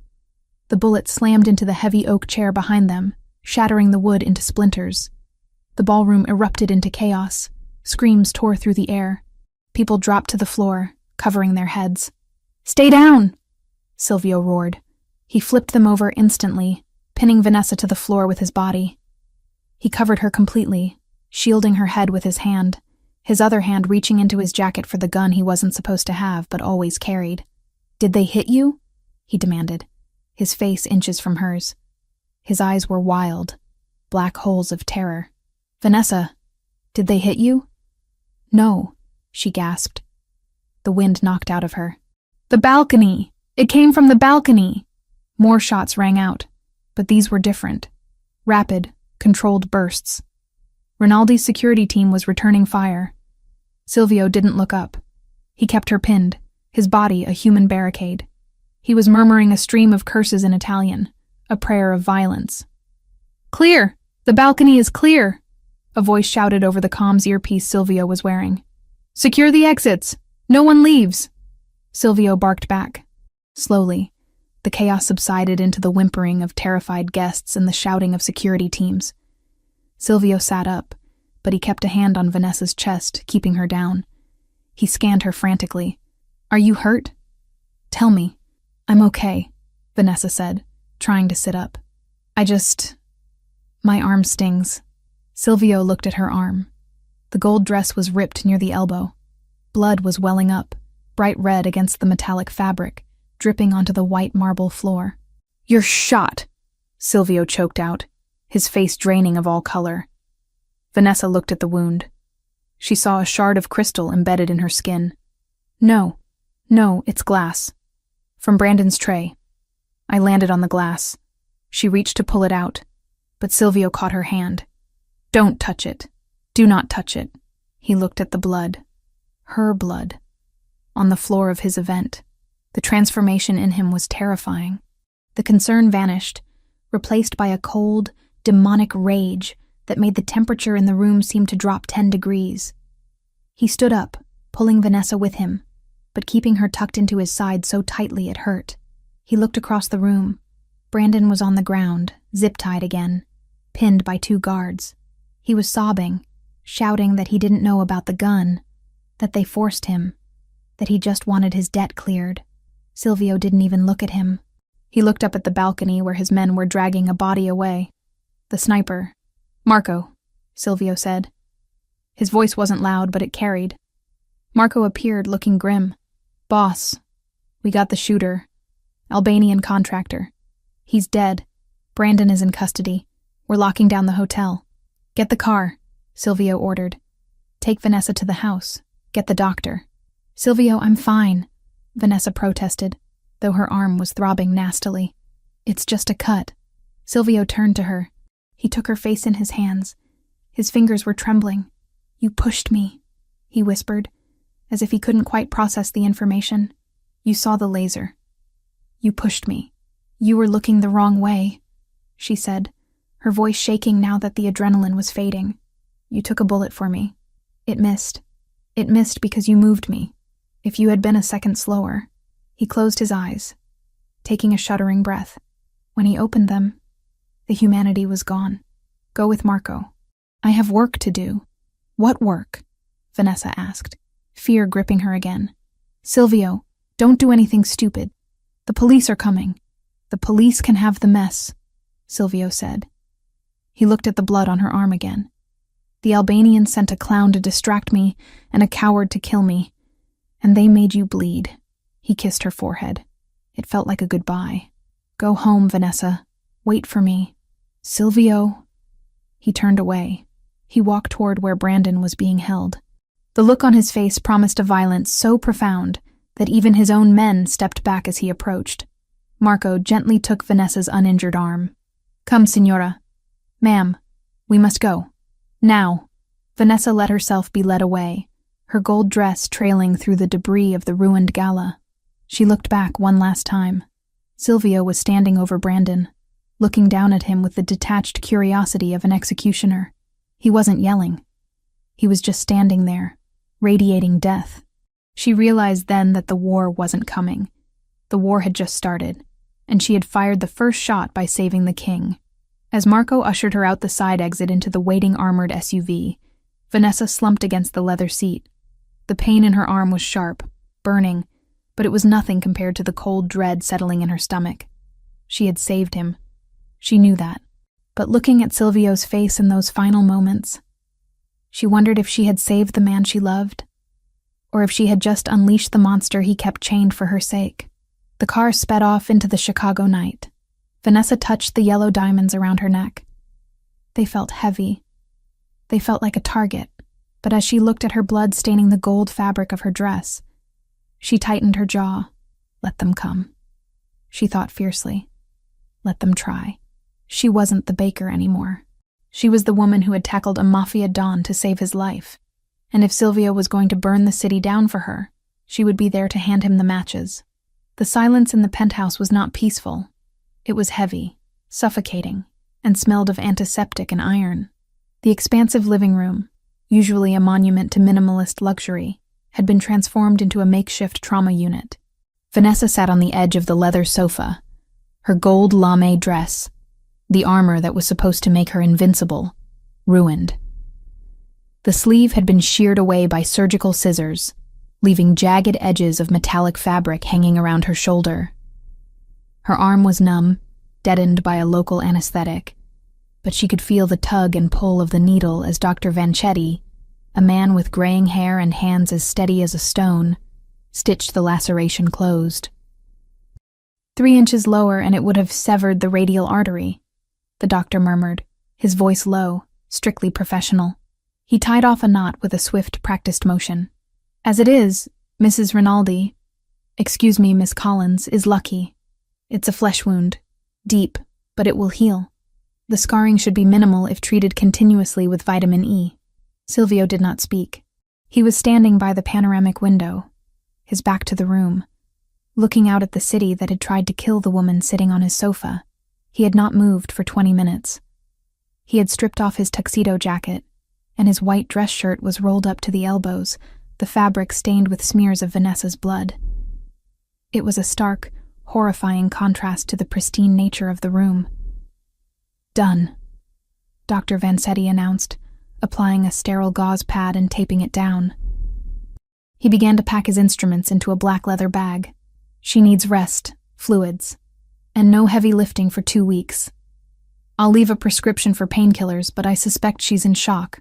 Monitor her breathing tonight. Leave us, Silvio said. He didn't turn around. The command was flat, devoid of politeness. Of course, Mr. Rinaldi. Call if there is bleeding. The doctor nodded to Vanessa, a look of pity in his eyes, and hastily retreated toward the elevator, escorted by Marco. When the elevator door slid shut, the silence returned, louder than before. Vanessa touched the bandage on her arm. The numbness was starting to fade, replaced by a dull, throbbing ache that pulsed in time with her heartbeat. She looked at Silvio's back. The muscles in his shoulders were coiled so tight they looked painful, straining against the fine cotton of his shirt. Silvio, she whispered. He flinched. Visibly flinched, as if her voice were another bullet. He turned around slowly, His face was a mask of cold, devastating fury, but Vanessa knew him well enough now to see the cracks. His eyes, usually so sharp and calculating, were hollow. He looked at her arm, then at the ruined dress, and finally at her face. He looked like a man surveying the wreckage of his own soul. "You are leaving," he stated. Vanessa blinked, confused by the sudden pivot. "What?"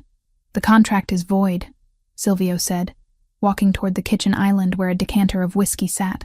He poured a glass but didn't drink it. He just gripped the crystal tumbler until his knuckles turned white. "I have transferred the full agreed amount plus a severance bonus to your offshore account. The bakery is paid for. The deed is in your name. You have enough money to move to Europe, buy a villa in Tuscany, and never work another day in your life." "Silvio, stop," Vanessa said, trying to stand up. A wave of dizziness hit her, and she swayed. "Sit down," he roared, the sudden volume making her jump. He composed himself instantly, but his voice shook. "Sit down, Vanessa. Do not move."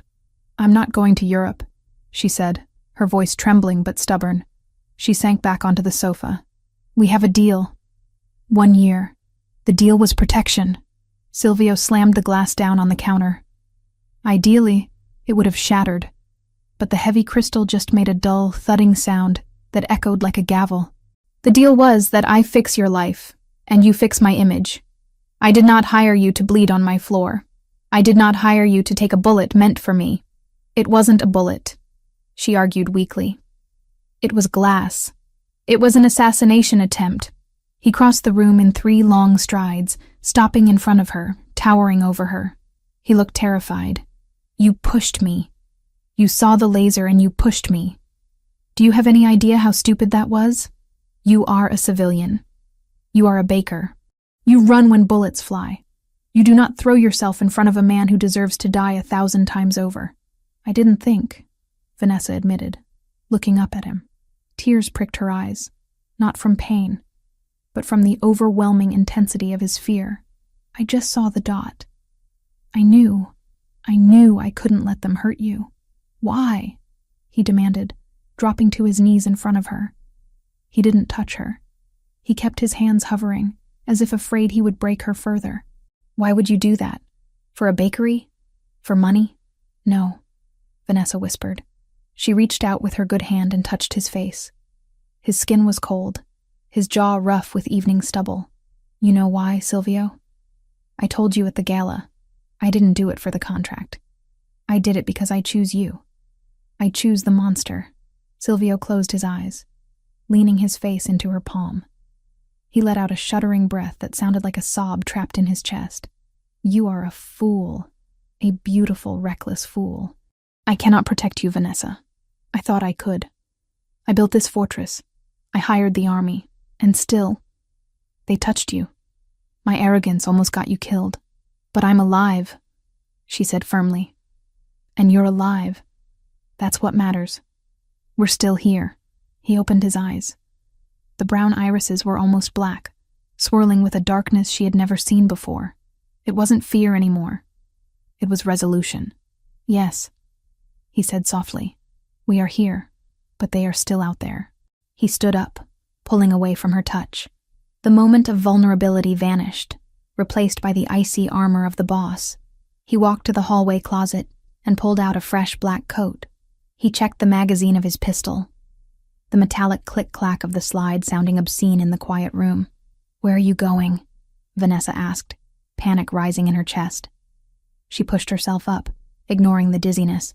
"Silvio, the police are all over the city. You can't go out there." "The police are busy processing the crime scene at the hotel," Silvio said calmly. He holstered the weapon. "And Brandon is in a holding cell at the precinct. But the Albanians are waiting to see if they succeeded." "Silvio, please," she begged, moving toward him. Her legs felt heavy. "Don't go. Stay here. Let the police handle it." "The police collect evidence, Vanessa. I collect debts." He stopped at the door and turned to her. His expression was unreadable, a mixture of love and lethal intent. "Marco is outside the door. He has orders to let no one in, not even God himself. You will take the pills the doctor left. You will sleep, and when you wake up, the world will be clean. Silvio, she cried out as he opened the door. He paused. I love you, Vanessa. That is why I have to finish this. The door clicked shut. The lock engaged with a heavy thud. Vanessa was alone in the glass cage, the scent of her own blood still lingering in the air. The warehouse district on the south side of Chicago was a graveyard of industry. Rusted skeletons of old factories loomed against the night sky, their broken windows like hollow eyes staring out at the river. The wind howled through the alleyways, carrying the smell of rot and gasoline. Inside Warehouse 4B, the atmosphere was frozen. A single industrial light hung from the ceiling, casting a harsh, yellow cone of light onto the concrete floor.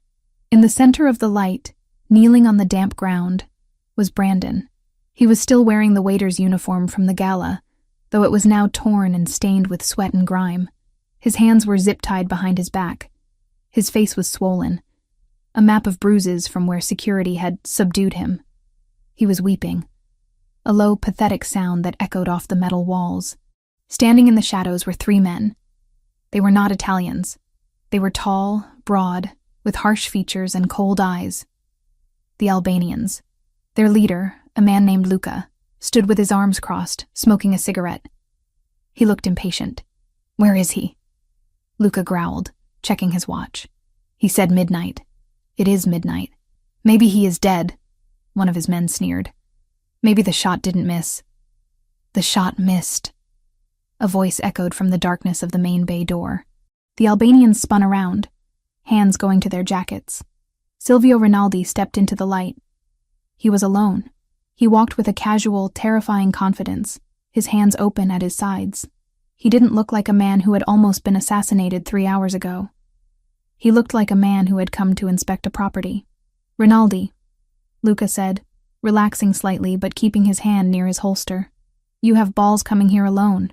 We heard you had a bad night. A messy night, Silvio corrected. He stopped 10 feet away from them, ignoring Brandon entirely. You broke the rules, Luca. We had a truce. Territory lines were drawn. Business changes. Luca shrugged, dropping his cigarette and crushing it under his boot. You were getting too strong. The construction contracts. The unions. You were squeezing us out. And then you marry the baker? We thought you had gone soft. Distracted. Distracted. Silvio repeated the word, tasting it.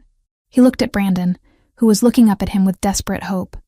Mr. Rinaldi, Brandon choked out. Tell them I did what they asked. I made the scene. I screamed. You promised. They promised if I did it, my debt was cleared. Silvio looked down at the man who had tormented Vanessa for years. The man who had called her fat, who had stolen her money, who had tried to rob her sanctuary. You see, Silvio said to Luca, his voice conversational. This is where I am confused. This man, he owes you money, correct? 12,000, Luca said, plus interest. And he offered to pay his debt by creating a distraction at my gala so your sniper could take a shot at me. He was eager to please, Luca smirked. He hates you. He said you stole his wife. He threw away his wife, Silvio corrected. I found her. Silvio took a step closer to Brandon. Brandon flinched, expecting a kick. I pulled some strings at the precinct, Silvio said to Brandon. I made sure the charges stuck. Every report, every signature, every photograph. Then my lawyers arranged your release just long enough for tonight. I needed you walking into my ballroom in a uniform, thinking you were clever. I brought you here. Thank you. Brandon sobbed, relief washing over his face. Oh God, thank you. I knew you were reasonable. I'll leave town. I swear I'll never see her again. I know you won't, Silvio said. He turned back to Luca. Here's the deal. I am a businessman. I believe in paying debts. This man owes you money. He is yours. Take him. Do what you want with him. Consider his debt transferred. Brandon's eyes went wide. What? No, you can't. Luca laughed, a harsh barking sound. You brought him to us? As a gift? As a payment, Silvio said. For the bullet. You are a cold bastard, Rinaldi. Luca grinned, motioning for his men to grab Brandon. I like that. Maybe we can renegotiate the territory after all. You give us the docks. We forget this happened. Two Albanians grabbed Brandon by the arms. He screamed, thrashing against them. Silvio, please. She loves me. Vanessa loves me. She won't forgive you. Silvio didn't blink. She despises you. You are a ghost, Brandon. As the men dragged Brandon toward the back exit, Luca stepped forward, extending a hand. So, we are good? No more war? Silvio looked at the extended hand. Then he looked at Luca's eyes. You misunderstand, Silvio said softly. What? I gave you Brandon because he is trash, and trash belongs in the dump, Silvio said. He unbuttoned his coat. But you fired a weapon into a room where my wife was standing. You made her bleed. Luca's smile faltered. He saw the shift in Silvio's eyes, the total absence of humanity. He reached for his gun. He was too slow. Silvio drew his weapon with a speed that blurred in the yellow light. Bang, bang. 2 shots. Center mass. Luca crumpled backward, a look of shock frozen on his face. The 2 men holding Brandon dropped him and reached for their weapons. Silvio didn't seek cover. He walked forward, firing with rhythmic precision. Bang! The man on the left fell. Bang! The man on the right spun around, clutching his shoulder, and Silvio finished him with a second shot to the head. Silence returned to the warehouse, broken only by Brandon's hyperventilating sobs. Silvio stood over the bodies. He checked them, kicking the guns away. Then he turned to Brandon, who was curled in a fetal position on the floor, surrounded by corpses. Please, Brandon whispered. Please don't kill me. Silvio holstered his gun. He adjusted his cuffs. I told you, Silvio said, his voice echoing in the vast space. I am not going to kill you. I gave you to them. They are dead now, but your debt remains. He walked toward the exit. Wait, Brandon screamed. You can't leave me here. The police. The bodies. They'll think I did it. I'm the only one alive. Silvio paused at the door. He didn't look back. Exactly, Silvio said. The police will find a drug deal gone wrong. 3 dead Albanian mobsters. And 1 man holding the bag, with his fingerprints all over the scene and a motive a mile wide. You won't go to jail for robbery, Brandon. You're going to prison for triple homicide. You'll never see daylight again. Silvio! Brandon screamed, his voice cracking into madness. Silvio! Silvio walked out into the cold Chicago night. He took out his phone and dialed a number. Detective, Silvio said calmly. I have an anonymous tip about a shooting at the old shipyard warehouse. Yes, it sounds like a gang dispute. You might want to hurry. He hung up. He tossed the burner phone into the river. He looked at his hands. There was no blood on them, but he could feel the weight of the souls he had just dispatched. He didn't care about the Albanians. He didn't care about Brandon. He only cared about the drop of blood on the gold dress. He got into his car. Home, he told the driver. The sun was rising over Lake Michigan, painting the sky in bruises of purple and orange. The light filtered through the sheer curtains of the guest bedroom. No, her bedroom. Vanessa woke up slowly. The first thing she felt was the throbbing in her arm. The second was a wave of nausea so potent it made the room spin. She bolted upright, ignoring the pain in her arm, and scrambled to the ensuite bathroom. She barely made it to the toilet before her stomach emptied itself. She knelt there on the cold tiles, shivering, heaving until there was nothing left. She flushed the toilet and slumped back against the wall, wiping her mouth with a trembling hand. Flu, she whispered to herself. It's just the flu, or shock, but deep down, in a quiet, instinctual part of her brain, she knew it wasn't the flu. She counted the days in her head. She was late, 2 weeks late. With everything happening, the contract, the fire, the gala, she hadn't even noticed. Vanessa, Silvio's voice came from the bedroom. It was rough, tired. In here, she croaked. Silvio appeared in the doorway. He had showered. His hair was damp, and he was wearing gray sweatpants and a white t-shirt. He looked human, vulnerable. He saw her on the floor and was at her side in an instant. Are you sick? Is it the wound? Is it an infection? He reached for her forehead, his hand cool against her skin. I'm okay, she said, leaning into his touch. Just my stomach. Nerves, I think. Silvio helped her stand up. He led her back to the bed, tucking her in against the pillows. He sat on the edge of the mattress, taking her hand. The one with the ring. Is it done? Vanessa asked, searching his face. Silvio nodded. It is done. The Albanians will not bother us again. Their organization has been dismantled. And Brandon? She asked. It was a whisper. Brandon is with the police, Silvio said. He didn't smile, but there was a grim satisfaction in his eyes. He was found at the scene of a very violent crime. He will be spending the rest of his life in maximum security. He can never hurt you again. Vanessa let out a breath she felt like she had been holding for years.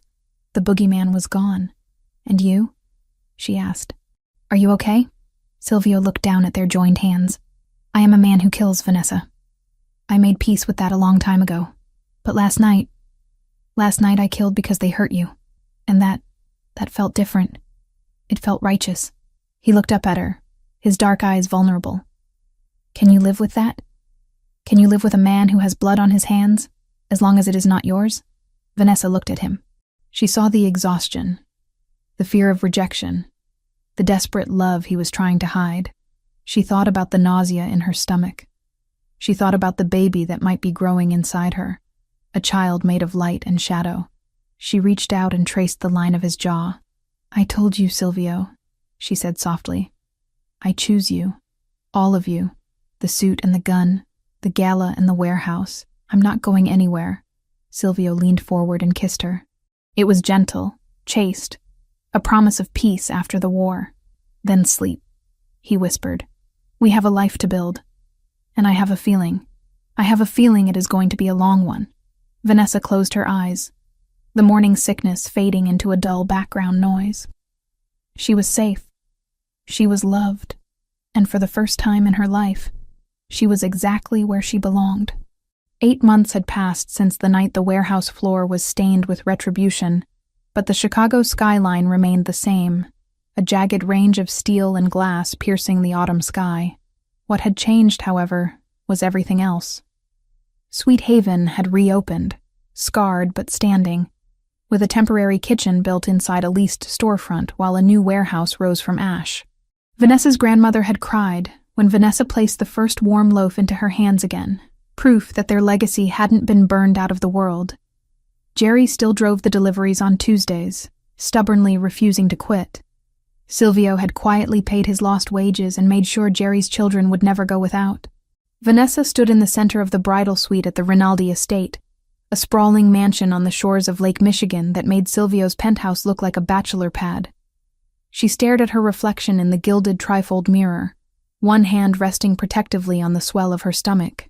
At 8.5 months pregnant, she felt less like a bride and more like a planet in orbit. But the woman staring back at her was unrecognizable from the terrified baker who had worn a burgundy dress to a blind date nearly a year ago. This woman was substantial.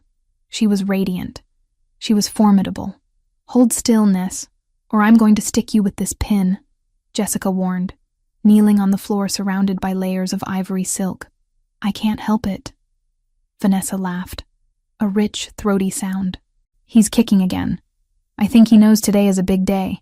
He wants to walk down the aisle himself. He can wait, Jessica muttered around a mouthful of pins. She stood up, smoothing the skirt of the custom gown. There, perfect. Look at you. Vanessa looked. The dress was a masterpiece of engineering and art, designed specifically to accommodate her heavily pregnant form without hiding it. It wasn't a tent. It was a celebration. The bodice was encrusted with thousands of tiny pearls that transitioned into a flowing silk skirt that draped over her bump like water over a stone. The neckline was deep, framing the yellow diamond necklace, the collar, as Silvio called it, that she hadn't taken off since the gala. It fits, Vanessa whispered. Of course it fits, Jessica said, stepping back to admire her handiwork. It was made for you. Just like this life. Jessica walked over to the side table and poured 2 glasses of sparkling cider. She handed one to Vanessa. To the CEO of Sweet Haven Enterprises. Vanessa took the glass, shaking her head. I still can't believe we opened the third location last week. The numbers from the franchise in the Loop are insane, Jess. You're a genius manager. I just organized what you built, Jessica corrected, her eyes shining with genuine pride. You created the recipes. You created the soul of the place. I just make sure the trucks run on time, and the money gets counted. Speaking of trucks, did you see the new delivery fleet? The logo looks amazing. I saw them. Vanessa smiled. Silvio insisted on armoring them, didn't he? The suspension looks heavy. He says it's for potholes. Jessica smirked. But we both know those croissant vans could survive a tactical strike. He doesn't take chances with you or your business anymore. No, Vanessa agreed softly, rubbing her thumb over the condensation on the glass. He doesn't. The door to the suite opened without a knock. Jessica spun around, ready to scold whoever was interrupting. But the words died in her throat. Silvio Rinaldi stood in the doorway. He was breathtaking. He wore a tuxedo of midnight blue, so dark it appeared black, with a velvet lapel that caught the light. His hair was trimmed sharp, his jaw freshly shaven, and he carried himself with the regal, predatory grace of a king entering his court. But it was his eyes, those dark, intense eyes, that sucked the air out of the room. They locked onto Vanessa and didn't let go. You can't be here, Jessica shrieked, waving her hands. It's bad luck. You're not supposed to see the bride before the altar. Silvio didn't even glance at her. He walked into the room, his gaze fixed on Vanessa, as if she were the only source of gravity in the universe. I make my own luck, Silvio said, his voice a low rumble that vibrated in Vanessa's chest. And I needed to see her. Jessica looked between them, saw the electricity arcing across the room, and sighed. Fine. I'll give you 2 minutes. But if the cake collapses, I'm blaming you, Rinaldi. She grabbed the bottle of cider and slipped out the door, closing it softly. Silvio stopped a foot away from Vanessa. He didn't touch her immediately. He just looked. He scanned her from the pearl-encrusted bodice to the swell of her belly, down to the hem of the silk skirt, and back up to her face. His expression wasn't just love. It was reverence. It was the look of a man witnessing a miracle. Vanessa, he breathed. Hi, she whispered, suddenly shy under the intensity of his inspection. Do I look okay? I feel huge. You look... Silvio struggled for the word, shaking his head. He closed the distance and fell to his knees. Vanessa gasped as the most feared man in Chicago, the boss who controlled the docks and the unions, knelt on the floor in his custom tuxedo, disregarding the pristine fabric. He placed his large, warm hands on either side of her stomach. You look like life, he said, pressing his forehead against her bump. You look like everything I ever wanted and never thought I deserved. The baby kicked hard against his cheek. Silvio laughed, a sound of pure, unadulterated joy that he reserved only for this room, only for them. He is strong, Silvio murmured, kissing the silk covering her belly. He is ready to fight the world. He better be ready to sleep through the night first, Vanessa teased, threading her fingers through Silvio's dark hair. Silvio, stand up. You're going to ruin your knees. He stood, towering over her again, and cupped her face in his hands. His thumbs brushed over her cheekbones. Are you happy? He asked, his eyes searching hers for any trace of the fear that used to live there. Is this what you want? There is still a car waiting out back. You can run. You can take the money in the bakery and leave the danger behind. Vanessa covered his hands with hers. Silvio, look at me. He held her gaze. I have a business that I built. I have a best friend who runs it. I have a son kicking my bladder. And I have you. Why would I run from the only place I've ever felt safe? Because I am a dangerous man, he reminded her. Because my world has sharp edges. And I have armor, she said, nodding to the dress, then to the ring, and finally to her heart. We're partners, Silvio. You handle the shadows. I handle the light. And we meet in the middle. Silvio leaned down and kissed her. It wasn't hungry or desperate like their first time. It was deep, steady, a promise sealed in breath and bone. It was a vow spoken without words. 2 minutes are up, Jessica yelled through the door. Silvio pulled back, resting his forehead against hers for one last second. I will see you at the altar, Tesoro. My treasure. Try not to run. I can't run, she laughed, patting her stomach. I can barely waddle. Silvio smirked, that arrogant, charming tilt of his lips returning. Then waddle to me. I will be waiting. The ceremony was held in the estate's sunken garden, a marvel of landscape architecture surrounded by high stone walls covered in ivy. It was beautiful, filled with white roses and golden ribbons. But Vanessa, with her honed instincts, noticed the other details too. She noticed that the gardeners standing by the perimeter were wearing earpieces. She noticed the slight bulge of shoulder holsters under the tuxedos of the ushers. She noticed that the drone flying overhead wasn't just for photography. It was surveillance. 8 months ago, this would have terrified her. Now, it was just background noise. It was the hum of the machine that kept her safe. The autumn air was crisp, carrying the scent of burning leaves in Lake Michigan. The string quartet began to play a slow, haunting version of Can't Help Falling in Love. The guests stood. There were hundreds of them. Politicians, business tycoons, associates from the family, and the entire staff of Sweet Haven Bakery, who had been given the day off and flown in on a private charter. Vanessa walked down the aisle alone. Her parents were gone, and she had refused to let anyone else give her away. She belonged to herself until she chose to give herself to him. Silvio stood at the altar, flanked by Marco. He watched her approach with an intensity that made the rest of the world fade into gray. He didn't look at the guests. He didn't look at the priest. He looked only at her. She was halfway down the aisle when the sound tore through the serenity of the garden. The high-pitched wail of tires locking against asphalt echoed from the main driveway just beyond the garden wall. It was followed by the roar of an engine revving aggressively. The reaction was instantaneous. Silvio didn't flinch, but his hand moved inside his jacket. Marco stepped forward, shielding Silvio. The gardeners dropped their rakes and drew automatic weapons from beneath the flower bushes. The guests gasped, a ripple of panic moving through the crowd. Vanessa stopped. Her hand went to her stomach instinctively. The memory of the warehouse, of the laser dot, of the glass shattering, flooded back. Not today, she thought furiously. Please, not today. Silvio's eyes left hers for a split second, snapping to the perimeter wall. He raised a hand, signaling his men to hold fire, his face a mask of calculated violence. The engine roared again, closer. Then, a car door slammed. "Wait!" A voice shouted from the other side of the gate. "Don't shoot! I'm the best man! I have the rings!" The tension in the garden snapped like a rubber band, but not into violence, into confusion. Marco tapped his earpiece, listening to a report from the gate guards. His shoulders relaxed. He looked at Silvio and gave a sheepish nod. "It's Dante," Marco whispered loud enough for the front row to hear.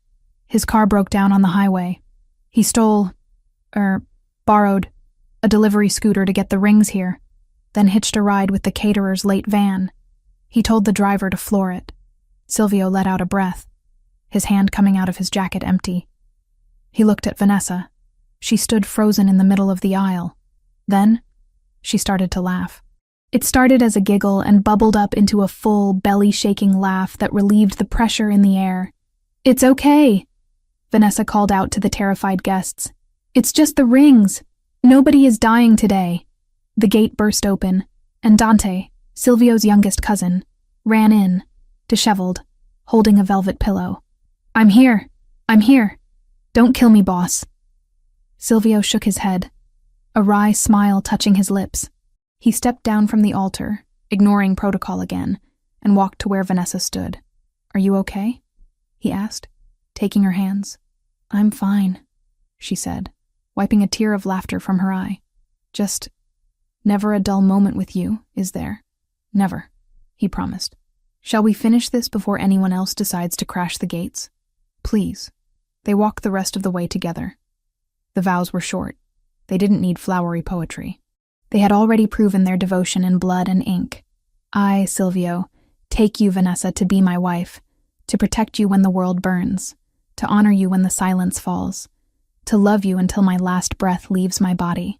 I, Vanessa, take you, Silvio, to be my husband, to stand with you in the shadows, to be your anchor in the storm, to love you and the family we are building forever." When Silvio slid the simple gold band onto her finger, next to the massive diamond, Vanessa felt a sense of completion so profound it made her lightheaded. "By the power vested in me," the priest said, looking slightly relieved that no shootout had occurred, "I pronounce you husband and wife. You may kiss the bride." Silvio didn't wait. He pulled her close, mindful of the baby, and kissed her with a passion that made the guests cheer. It was a kiss of victory. They had won. The ex was gone. The rivals were dead. The empire was secure. The reception was a blur of golden light, jazz music, and enough food to feed an army. The ballroom of the estate was decorated with thousands of candles, casting a warm glow over the revelry. Vanessa sat at the head table, her feet throbbing but her heart full. She watched Jessica dancing with Marco, laughing as the stoic bodyguard tried to keep up with her energy. She watched her bakery staff eating lobster and drinking champagne, treated like royalty. "You look tired," Silvio murmured, leaning close to her. His hand rested on the back of her chair, his fingers idly playing with the stray curls at the nape of her neck.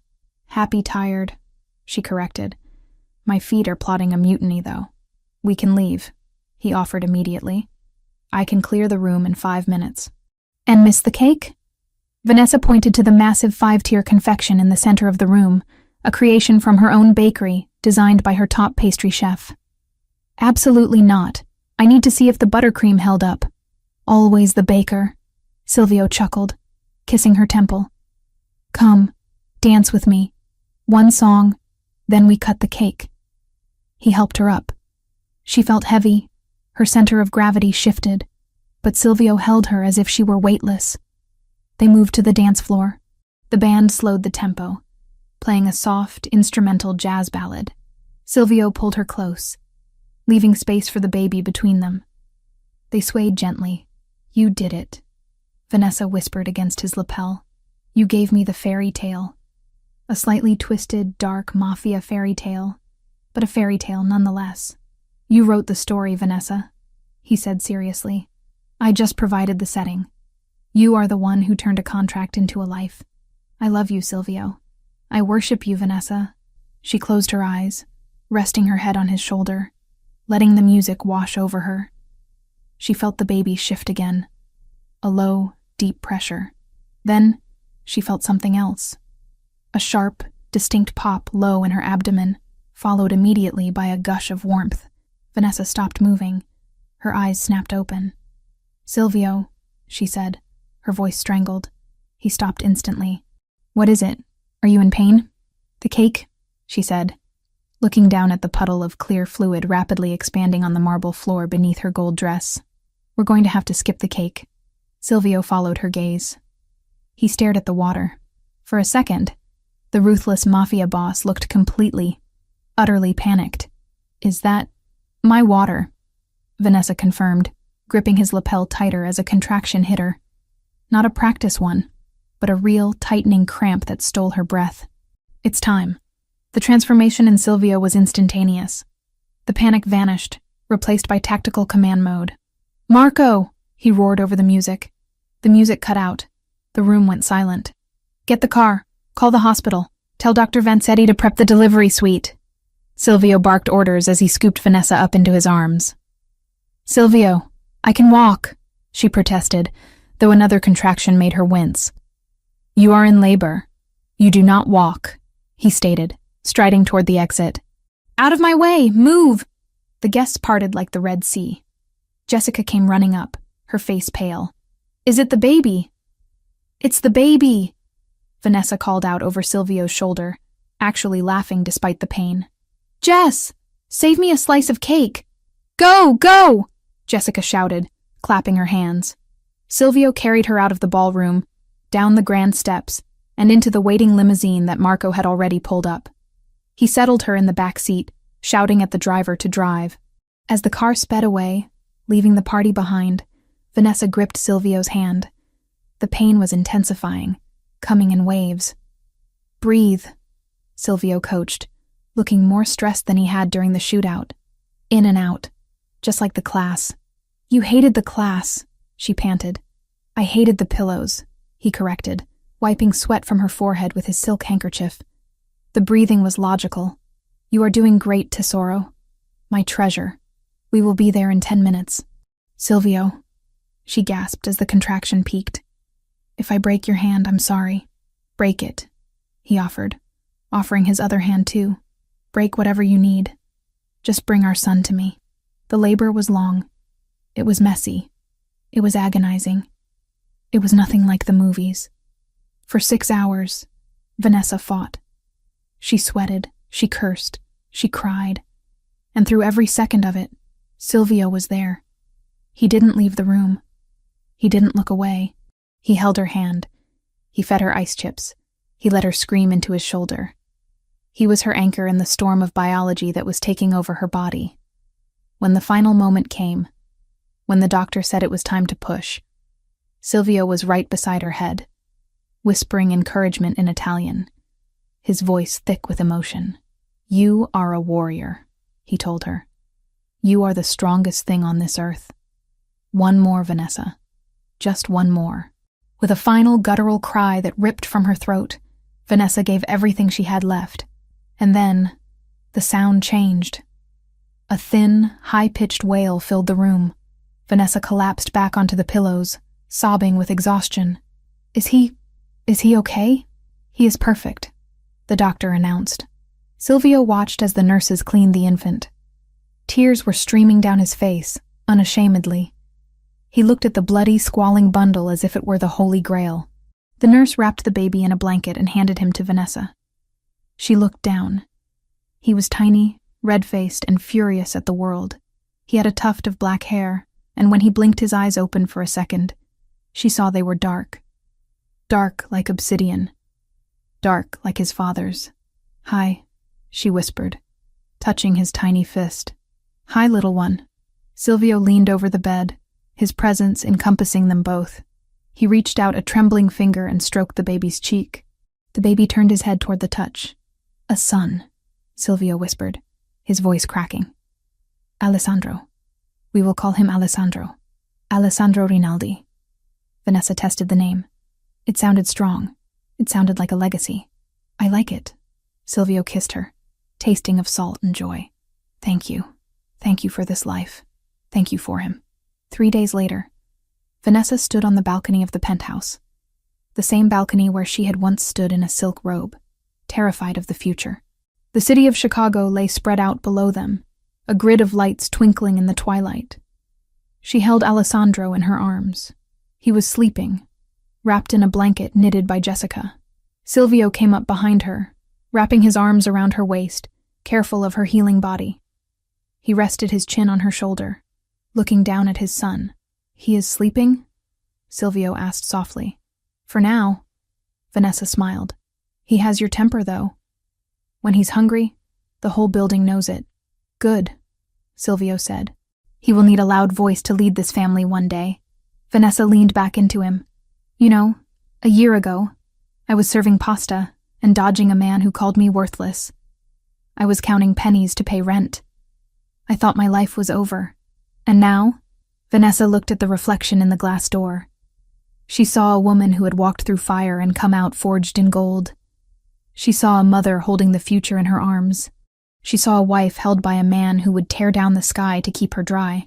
Brandon was gone, rotting in a cell, a forgotten memory. The Albanians were a ghost story told to frighten new criminals. Sweet Haven was an empire of sugar and flour. Now, Vanessa said, turning her head to kiss her husband. Now, I think the contract was the best deal I ever made. Silvio smiled, the dangerous, possessive smile of the Mafia boss, softened by the love of a father. It was not a contract, Vanessa, he whispered, tightening his hold on his world. It was destiny. Below them, the city moved on, unaware of the kings and queens watching from above. But in the penthouse, surrounded by glass and steel and love, the Rinaldi family had finally, truly, come home.